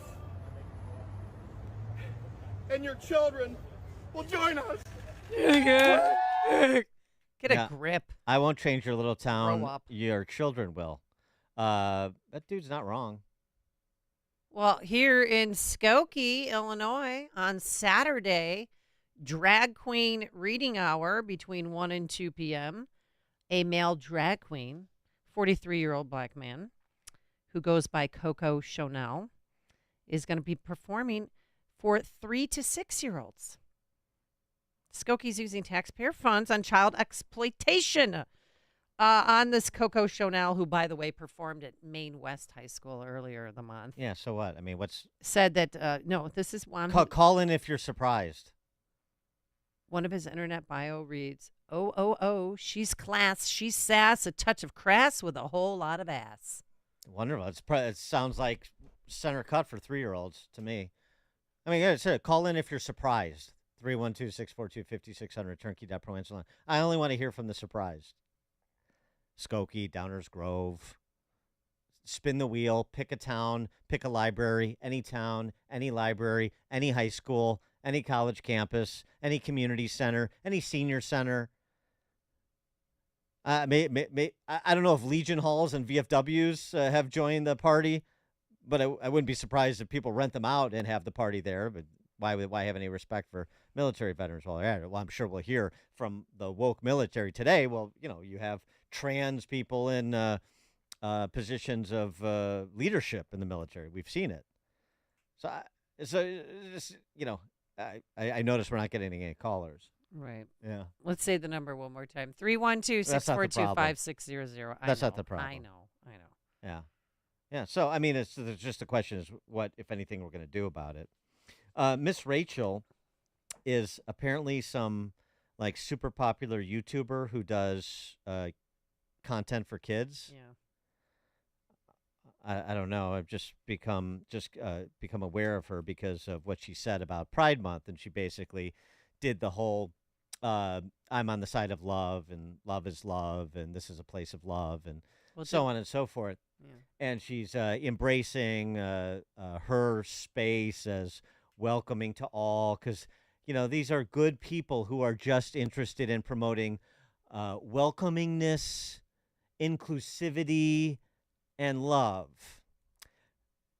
But this is a good commentary from Allie Beth Stuckey in response to Miss Rachel. Allie Beth Stuckey is, I think her podcast is on Glenn Beck's outfit, Blaze Media. Okay. Anyway, she takes up the love is love, because you'll hear. I mean, this is really good, and it's important because this is what you get from the sentimental barbarians in charge of all those towns and all those libraries and all those community centers that I just referenced generally. So listen, as particularly when somebody wraps themselves up in the Bible to justify indulging, enabling depravity, particularly when it involves minors, which is what Drag Queen Story Hour is. Yeah, it's not a literacy program. I don't know how to break it to you. But Allie Beth Stuckey, first you'll hear from Miss Rachel, this popular YouTuber whose content, again, is child-oriented. And then Allie Beth Stuckey with the commentary on what she said. I've shared prayers on here before and said, God bless. And that's because my faith is really important to me. And it's also one reason why I love every neighbor. It doesn't say love every neighbor except. So this is in response to her Pride post celebrating Pride Month. Look, Miss Rachel seems to be a very sweet and very sincere woman, but this is the wrong definition of love. God is love. And in 1 Corinthians 13, we read that love, among other things, rejoices with the truth. God, who is love, also defines truth. And that God tells us that the truth is that we are created male and female, that this is our biological reality. The only definition of holy sexuality and holy marriage is the marriage between one man and one woman. The God who is love, who loves us so much, who created us in his image, has created these definitions, has created these parameters, has created these boundaries. The most loving thing that we can do is agree with God. It is never loving to affirm someone in sin. And so if we truly want to love our neighbor, we have to love God first. And if we want to keep God's commandments, then we have to agree with him in what is good, right, and true. That's not only the response to the sentimental barbarian, it's also the response to the you're not being very Christian. You're a bigot. No, I'm not. I just to love someone, as Allie Beth Stuckey referenced the passage from Corinthians, to rejoice in the truth. So what's the truth? Well, God is the truth, and what's God's truth? There are men and women. And the beginning of 1 Corinthians is our favorite, Dan. Love is patient. Yeah. Love is Yeah, I get it. Every wedding, but wedding, the important phrase is the one Allie Beth Stuckey takes from there, and rejoices with the truth. And this needs to be pushed, used as pushback. Do not let them take the moral high ground from you, because they do not occupy it. They stand there fraudulently only because, well, people won't confront them with the truth. Paul in New Lenox, you're on Chicago's Morning Answer. Morning, guys. In my late teens, early 20s, there a movie called Clockwork Orange came out. I don't know if you saw it, Dan. Of course. But it's like the comment that you made about people want to embrace what's wrong, and make sure that we accept these people, and we know it's wrong, and it doesn't make sense. And I was always wondering why that movie won an Academy Award, but now that I see what's going on in society today, that movie was way ahead of its time. Oh, it absolutely was. I mean, we have a society full of droogs. I mentioned that make that reference all the time. Yes. Malcolm McDowell and his buddies. And by the way, if you haven't read it, read Anthony Burgess's novel from about a decade earlier that the movie was based on. But it is Clockwork Orange. I mean, any sort of dystopian art that you can think of has some application to 2024 America and to the West in general. Jocko, on Route 47. Yeah, hi, Dan. The reason I called is because 1 year ago, back in, this was in May, just before so-called Pride Month, the Minooka Shanahan Library District sent out a flyer, a bi-monthly email. Actually, it was actual mail, and they were announcing they were having various gay pride events, including come to the library, make a gay pride flag. They were going to have a gay pride speaker come in and give a talk on the history of LGBTQ and some other things. So I wrote up a one-page protest letter to this thing, and I walked around during the Memorial Day parade, and I passed it out. And as I was leaving, I was accosted by three, I don't know if they were lesbians, plus the head of the library board at that time. And I thought that was pretty much the end of it until I found out that the library decided to move their monthly meeting to a large meeting hall at the Minooka Village Hall, held about 200 to 300 people. So I found this out from a friend that it had been moved. So I showed up, and sure enough, the place was packed. They must have called out all the LGBTQ supporters that they could, and speaker after speaker got up to tell them how proud they were of the library, Shanahan Library's LGBTQ stance, including the mayor of Minooka and the mayor of Shanahan, the mayor of Minooka, Rick Offerman, and the mayor of Shanahan, Missy Mormon Schumacher. So I got up, I spoke for a couple minutes. Yeah, and I challenged the board to, they think the homosexual movement is so good, go ahead and explain why on the library website, which of course they never did. But that just goes to show you how badly the library systems have been infiltrated by these people. Thanks for the call, Jocko. Patrick, Downers Grove. Hi, my name is Patrick. I've been a librarian for around 10, 15 years. And, you know, I've been living with my family here in Downers Grove for a while, and it is a really LGBTQ space. And I guess I started a while really being stalwart against, because, you know, they're really trying to push that type of stuff. If I may ask you a question, at the heart of the situation, is it more of a moral issue, or is it more of a complication with emotions, would you say? Is what an issue? The whole LGBTQ pushing it onto our children. It's a moral issue. Yeah. How so would you say? Because I mean, to put it simply in a phrase, because it is focused on the sexualization of children. Okay. So I guess more so I'm saying this because the people that are coming to these events, and this kind of goes off of my friend's point earlier about how many people showed up to the town hall meeting. I'm truly convinced, and this comes from my children, because some of them have come out to me as well, that a lot of them may be already thinking about it beforehand. And I'm going to be honest, if my child comes up to me and says, hey, I may be this type of way, or I may be thinking this, which has happened to me before, I'm mostly saying this because it has happened to me before, I would want them to have resources where they could go to feel those types of feelings that they do have, instead of doubting them and pushing them down further into their being until it kind of explodes out in some different type of way later in their life. You know, I have a brother who that happened to. You know, we used to live down in Rockford, which was a little bit less welcoming, and I kind of supported that for a while. But he had a moment, and he did not turn out that great in the long run. And I just want to say that because this is coming from a person who has really thought this for a while. And I'm going to be honest with you, I see those pride flags coming down the street, and I see how much space they're taking up, and it kind of disgusts me. I'm not even going to lie. But there is that inkling that if there's somebody out there that's what they're feeling for their whole life, and they can't say it, and they can't say what they need to say, I'm glad that they're saying it in this free country. Yeah, I mean, nobody is opposed to expression or conversation, or somebody is, especially a kid, is confused and you need to talk things out. And maybe that's with mom and dad. Maybe that you expand the circle to others. There's no singular formula for it, and I'm not recommending one.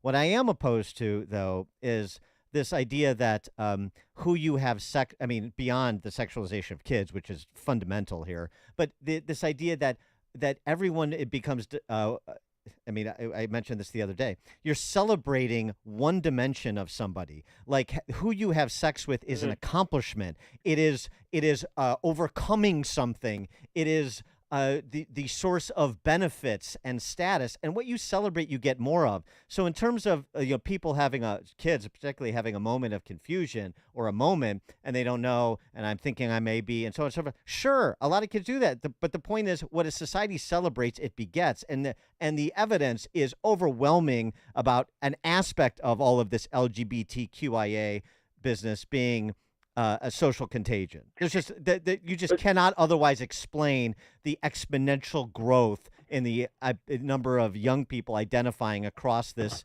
invented gender spectrum. So I mean, there's a lot here, but nobody is saying anybody should be silenced. Everybody should be seen, whatever the hell that means, that you shouldn't be able to access adults and talk this through. Nobody's trying to be vilified except people that are engaged in villainous conduct, and they need to be called out and they need to be stood up to. That's my only point.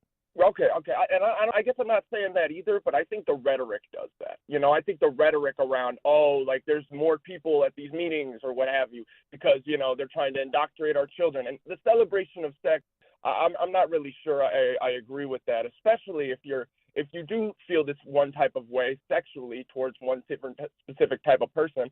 It would be a celebration if you see a group of people that feel the same way in a public setting. And I think, that's the most. I mean, this is go to a government school. And I mean, you just talked about the flags down the road. Go to a government school and see the books and the propaganda and the flags, and also what is deplatformed and what is denunciated. I don't think if you're not gay, you're not reading that. I don't think you're not reading. I don't think you're reading. No, they're making you read it. I am not reading genderqueer if you're not gay, you're not reading. So when they have primary grade schoolers reading genderqueer, they're all gay. No, not at all. But the people that do feel that type of way, which aren't able to come out, how much do you think they feel seen? What does feeling seen mean? I don't even know. I've never heard the term.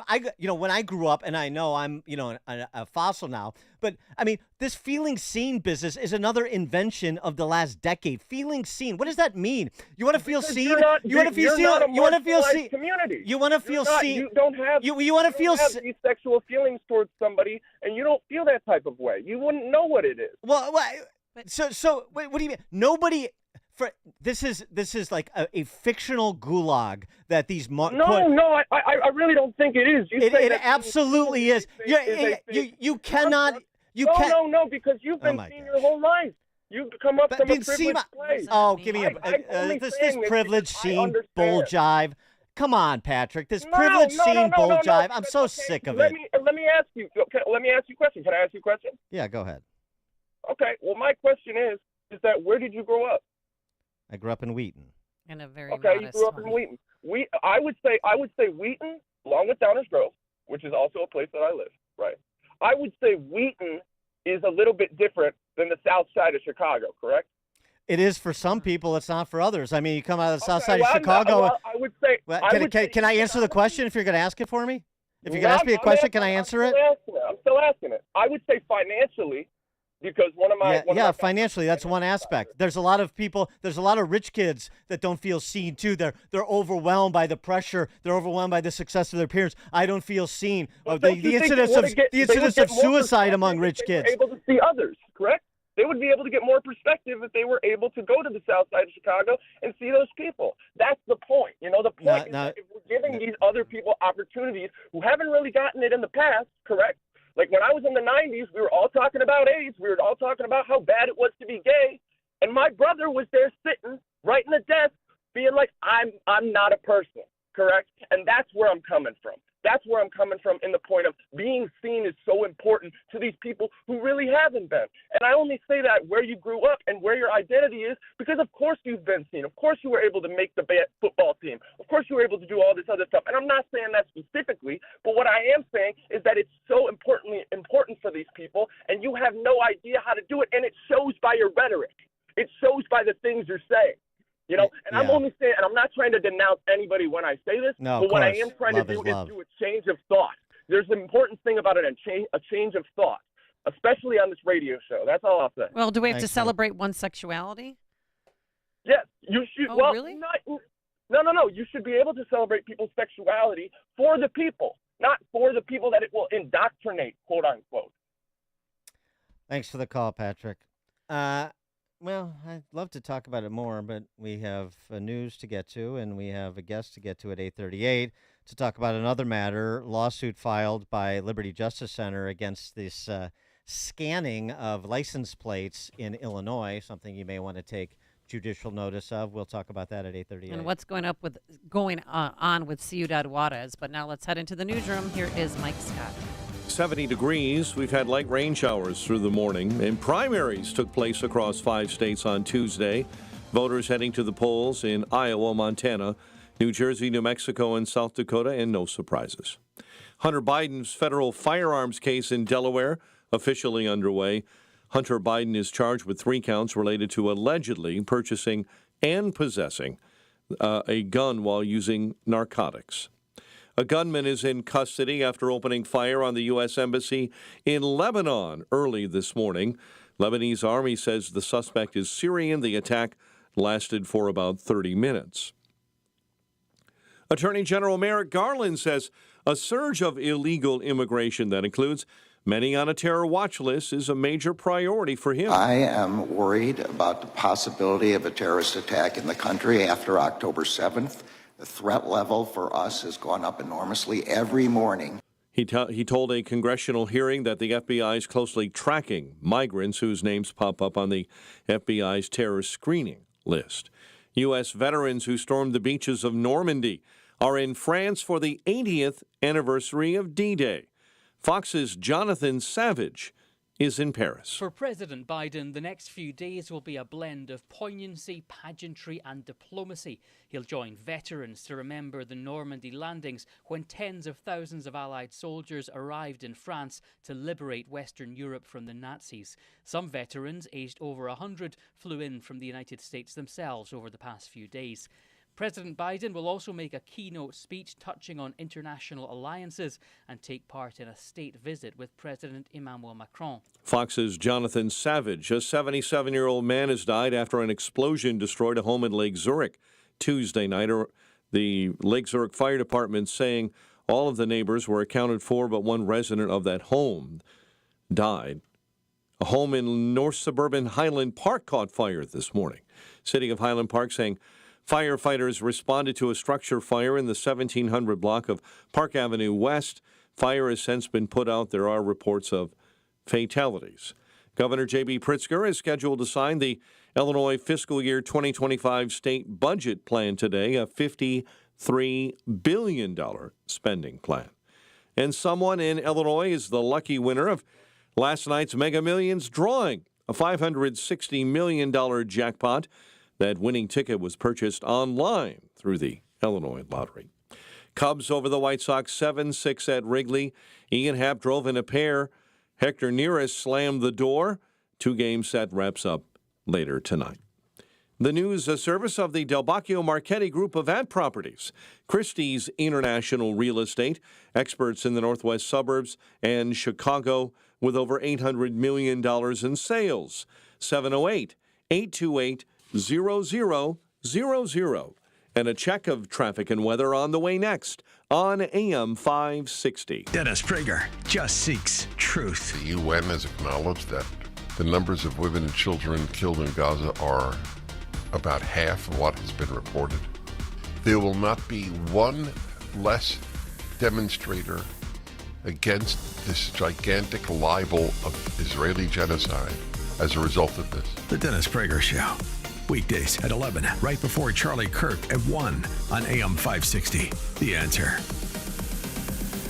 Hi, this is Carl Amari. I'm Lisa Wolf. Join us every Saturday night beginning at 8 p.m. for all things entertainment on Hollywood 360. If you love classic radio shows, The Shadow, Jack Benny, The Lone Ranger, Dragnet, Gunsmoke, and many more, we have them for you on Hollywood 360. We'll also present trivia contests with prizes, showbiz news, celebrity interviews, games, and movie reviews. So don't miss Hollywood 360 every Saturday night beginning at 8 p.m. on AM 560, The Answer. Over the years, Eric has built a great company. He's grown his business, increased his client base, and now has multiple locations. But there's one thing that Eric should be concerned about, and that's his network. While Eric's company has grown, his network evolved into a mess and has left him vulnerable to cyber attacks like ransomware that can fold up his business permanently. He thought his basic network that evolved from years ago was enough, but it's not just his server that's at risk. Cyber attacks affect the full infrastructure of a business, right down to customer data, employee devices, and even their smartphones. So Eric came to Turnkey to help protect his business, his team, and his clients. Thanks to Turnkey, Eric's network was overhauled and thoroughly secured, moving forward with real-time threat hunting protection. Turnkey has the solutions to protect your business. Want to build and improve your network? Turnkey can help with cutting-edge IT solutions. Start a conversation today. Visit turnkey.pro. That's turnkey.pro.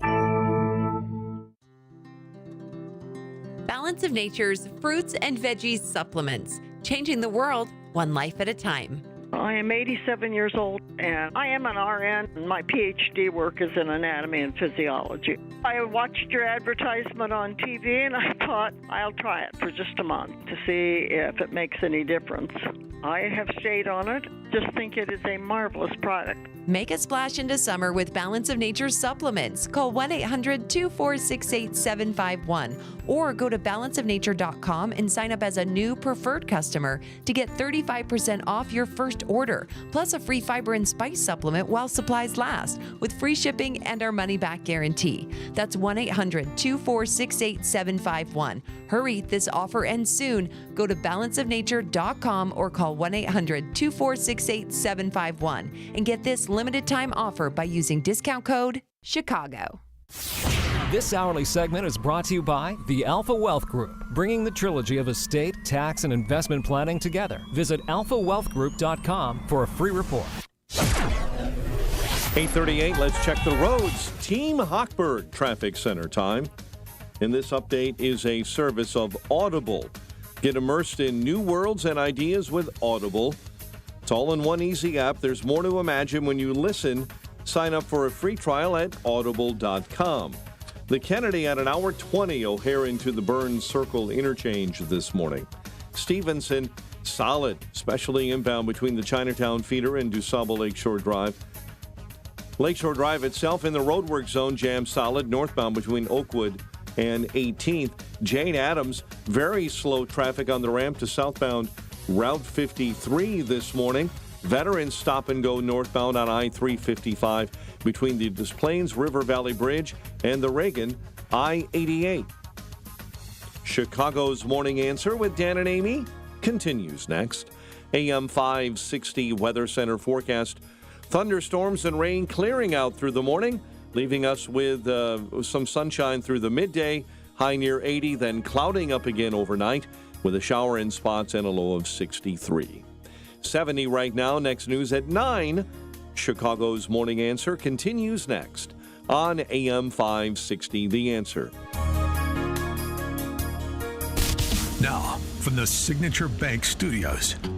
If you're looking for the latest news, insight into what it means, and the sharpest opinion, there's only one station in Chicago where you can turn, and it's this one. We're AM 560, The Answer.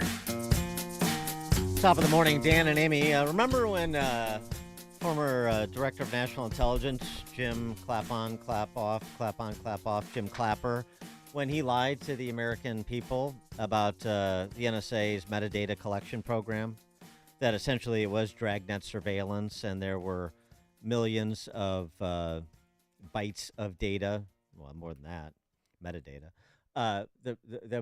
Regardless, the data that was being collected by NSA was sort of dragnet surveillance. It included information on people that were American citizens, and it was supposed to be a foreign surveillance program.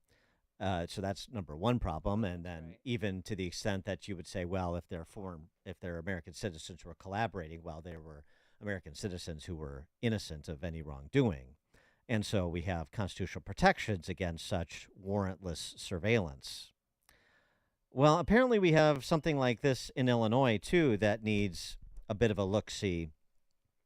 From the Liberty Justice Center, which, in the interest of full disclosure, I'm a co-founder of.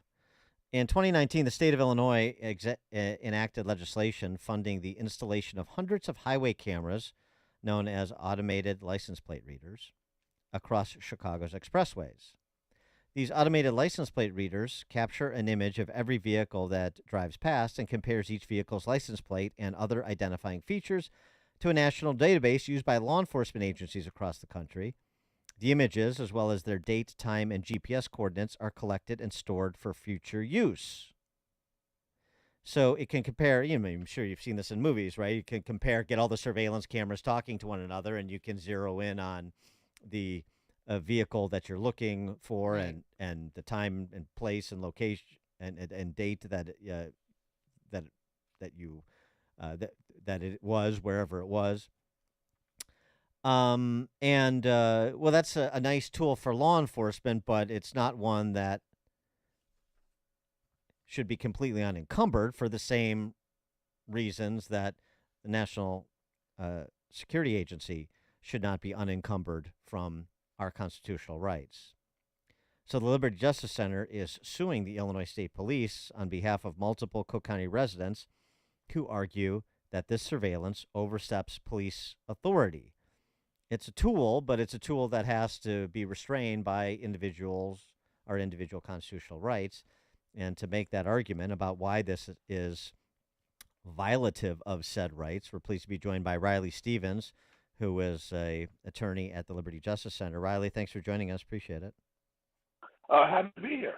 So what's the problem with this? Because, of course, you want to give law enforcement the tools that it needs and the updated technology that's available to keep people safe, but there's always the balance between safety and freedom, and you're suggesting that this program has created an imbalance.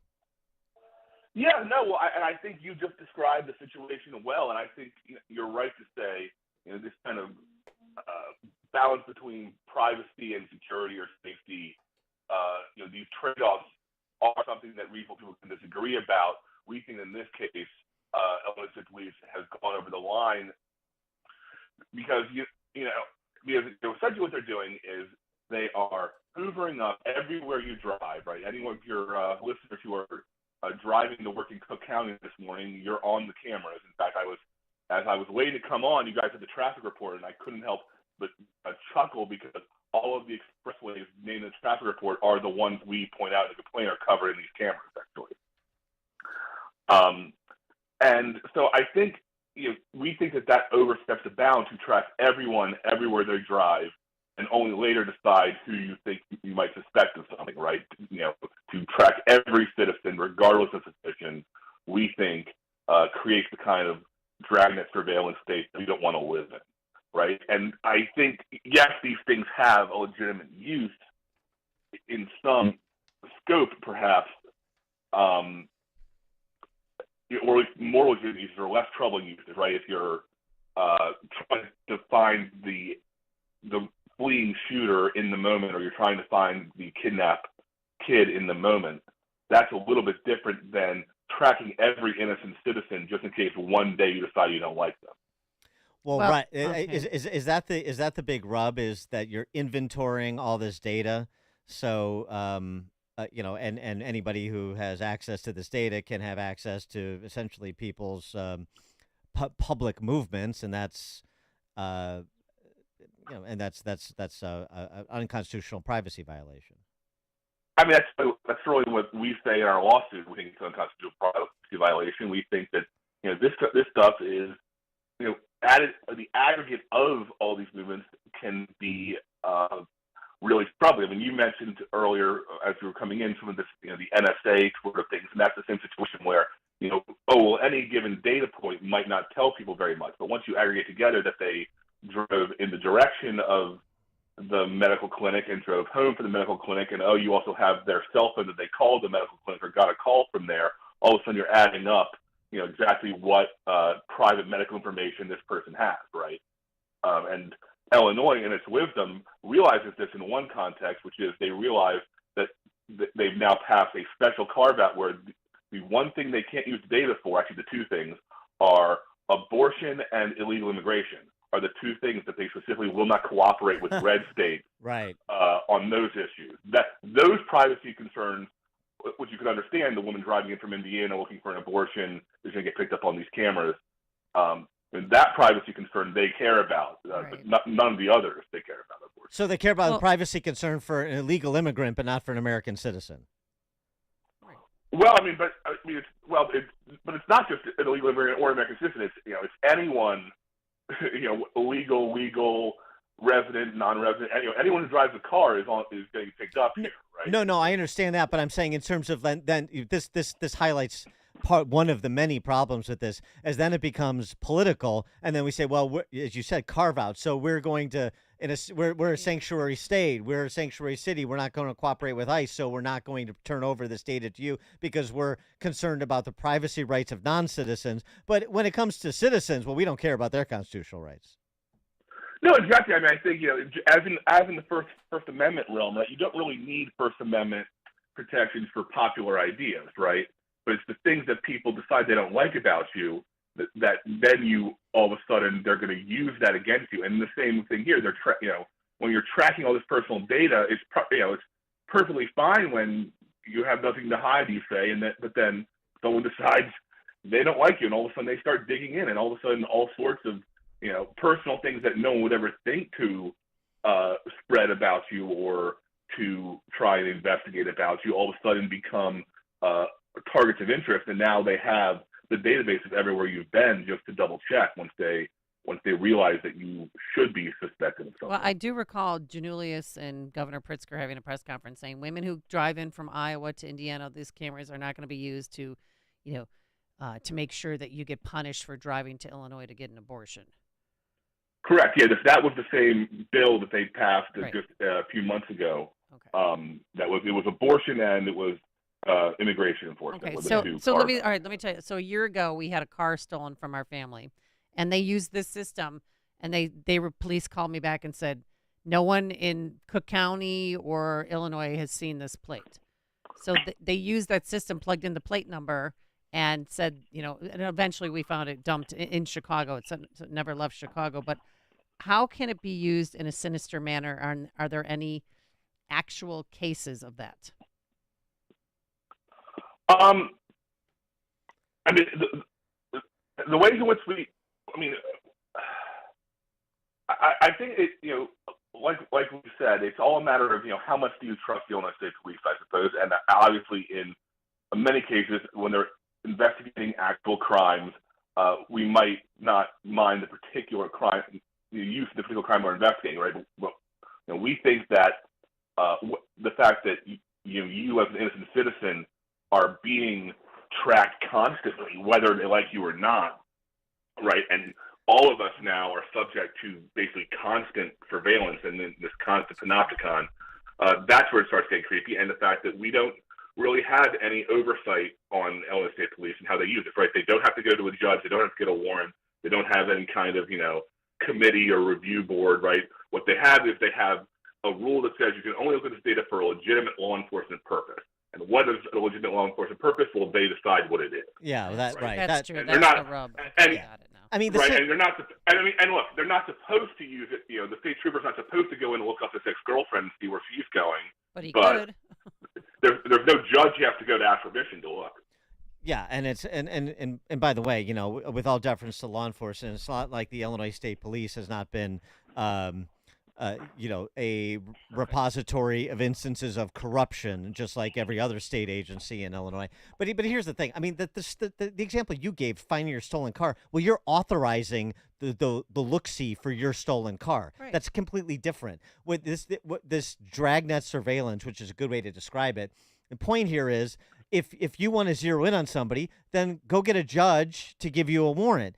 And if you don't, you shouldn't be able to maintain this data. You can have the infrastructure to surveil it, but you can't. You have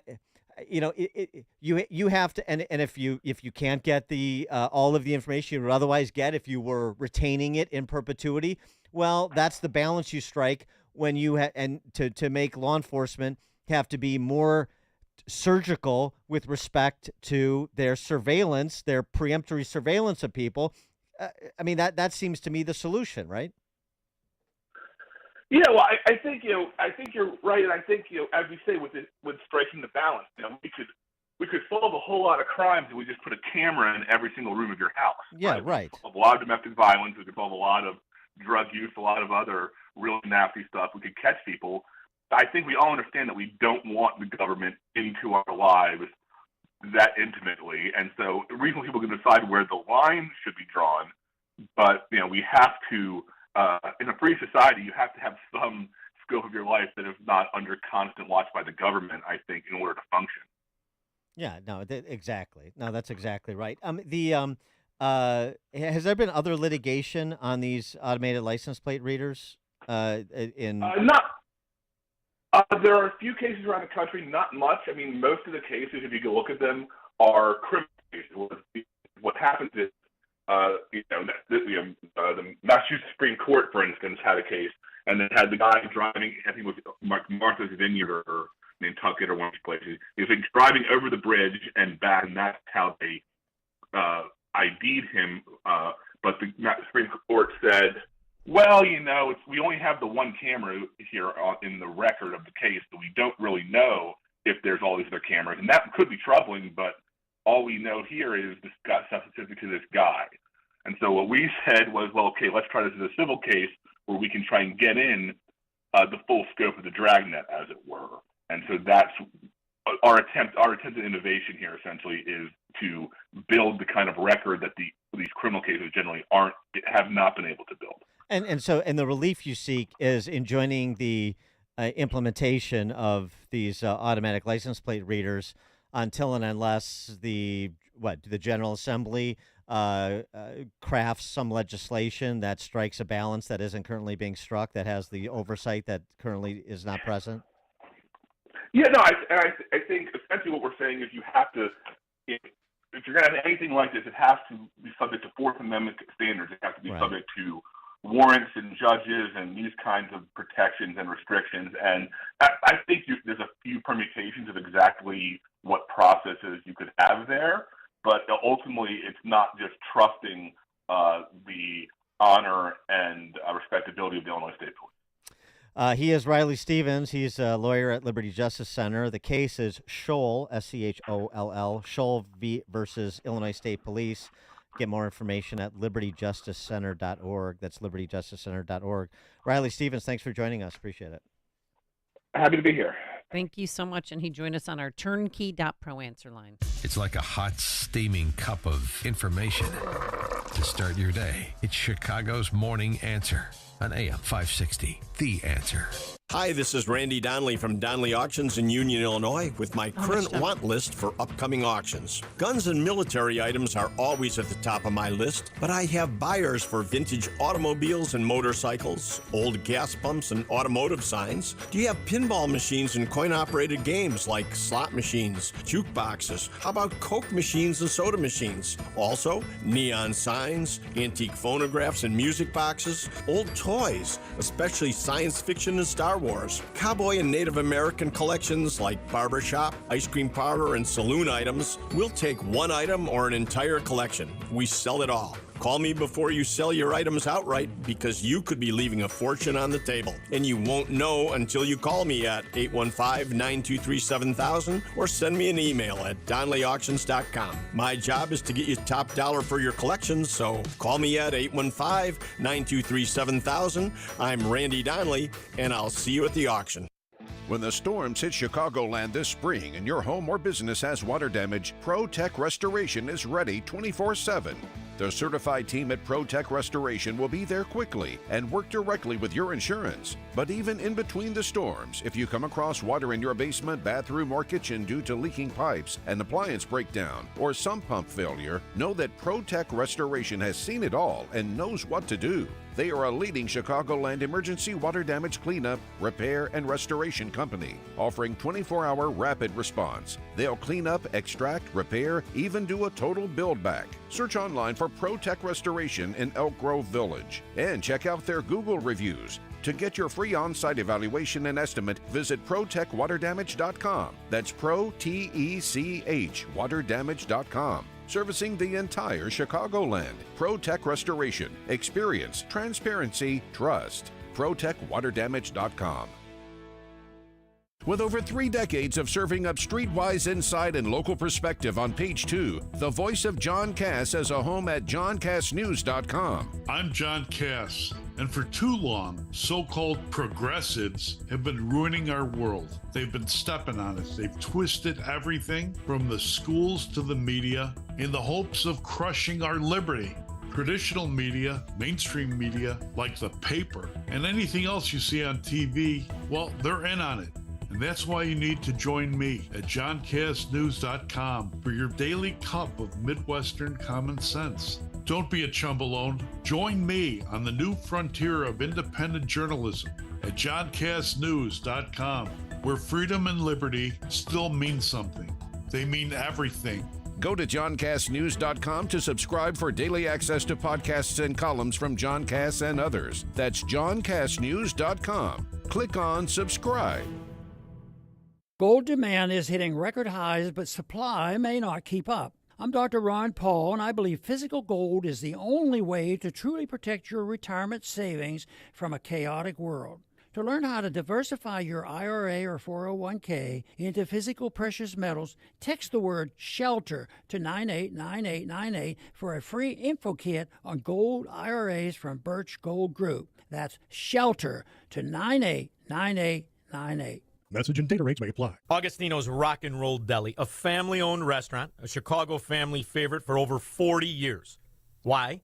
Because they're known for sub sandwiches the size of your forearm. No joke. Their 6-inch sub has more meat and cheese in it than any foot long in an Irish neighborhood. These sandwiches are iconic, famous for their homemade Italian beef, meatballs, burgers, and, of course, delicious Italian subs loaded with mortadella, cabagol, salami, provolone, and their own secret sauce called Love Potion No. 9. This vinegar and oil dressing is famous on its own. Both Augustino's locations boast walls covered in authentic rock and roll memorabilia and artifacts, all celebrating their love for good old-fashioned rock and roll. Augie's is a feast for your eyes and your stomach. Dine in or carry out. Bring the family or the team. Plus, Augie's caters corporate meetings, parties, and celebrations. Don't make it yourself. Make it happen with Augustino's. Go to Augustinos.com for locations and menus. That's Augustinos.com. Rick Borick, host of Unleash Your Wealth, talks about the importance of tax planning in retirement. A qualified financial planner can take you through all the steps to show you every single legal way you can use to reduce and minimize your state income taxes across the board so that, again, you keep more of your money and your family keeps more of your money. Unleash Your Wealth, Saturday at 7 a.m. and our new time at 2 p.m. here on AM 560, The Answer. AM 560, The Answer. Well, if you didn't catch Senator Joni Ernst's hot mic moment after Senate Republicans got done rejecting the Biden EO. Bogus border. Yeah, the bogus border EO. Here's what Joni Ernst said while they were leaving the dais. Bottom line, never trust a man whose uncle was eaten by cannibals. Yeah, that's a good rule of the road.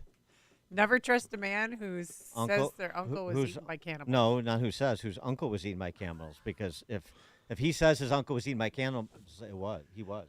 All right, it is 9 a.m. WIND Chicago. More testimony at the Hunter Biden trial. I'm Chris Foster. Fox News jurors are expected to hear today from the president's son's ex-wife, Kathleen Buell, once attorneys are finished questioning an FBI agent. Hunter Biden is accused of lying about his illegal drug use on a form he used to buy a gun that he ended up owning for 11 days. Day 3 is underway. More questions of whether Hunter Biden was a drug user when he bought that gun back in 2018. Hunter arrived to this courtroom, and a bit of a surprise here with her husband in France for the 80th anniversary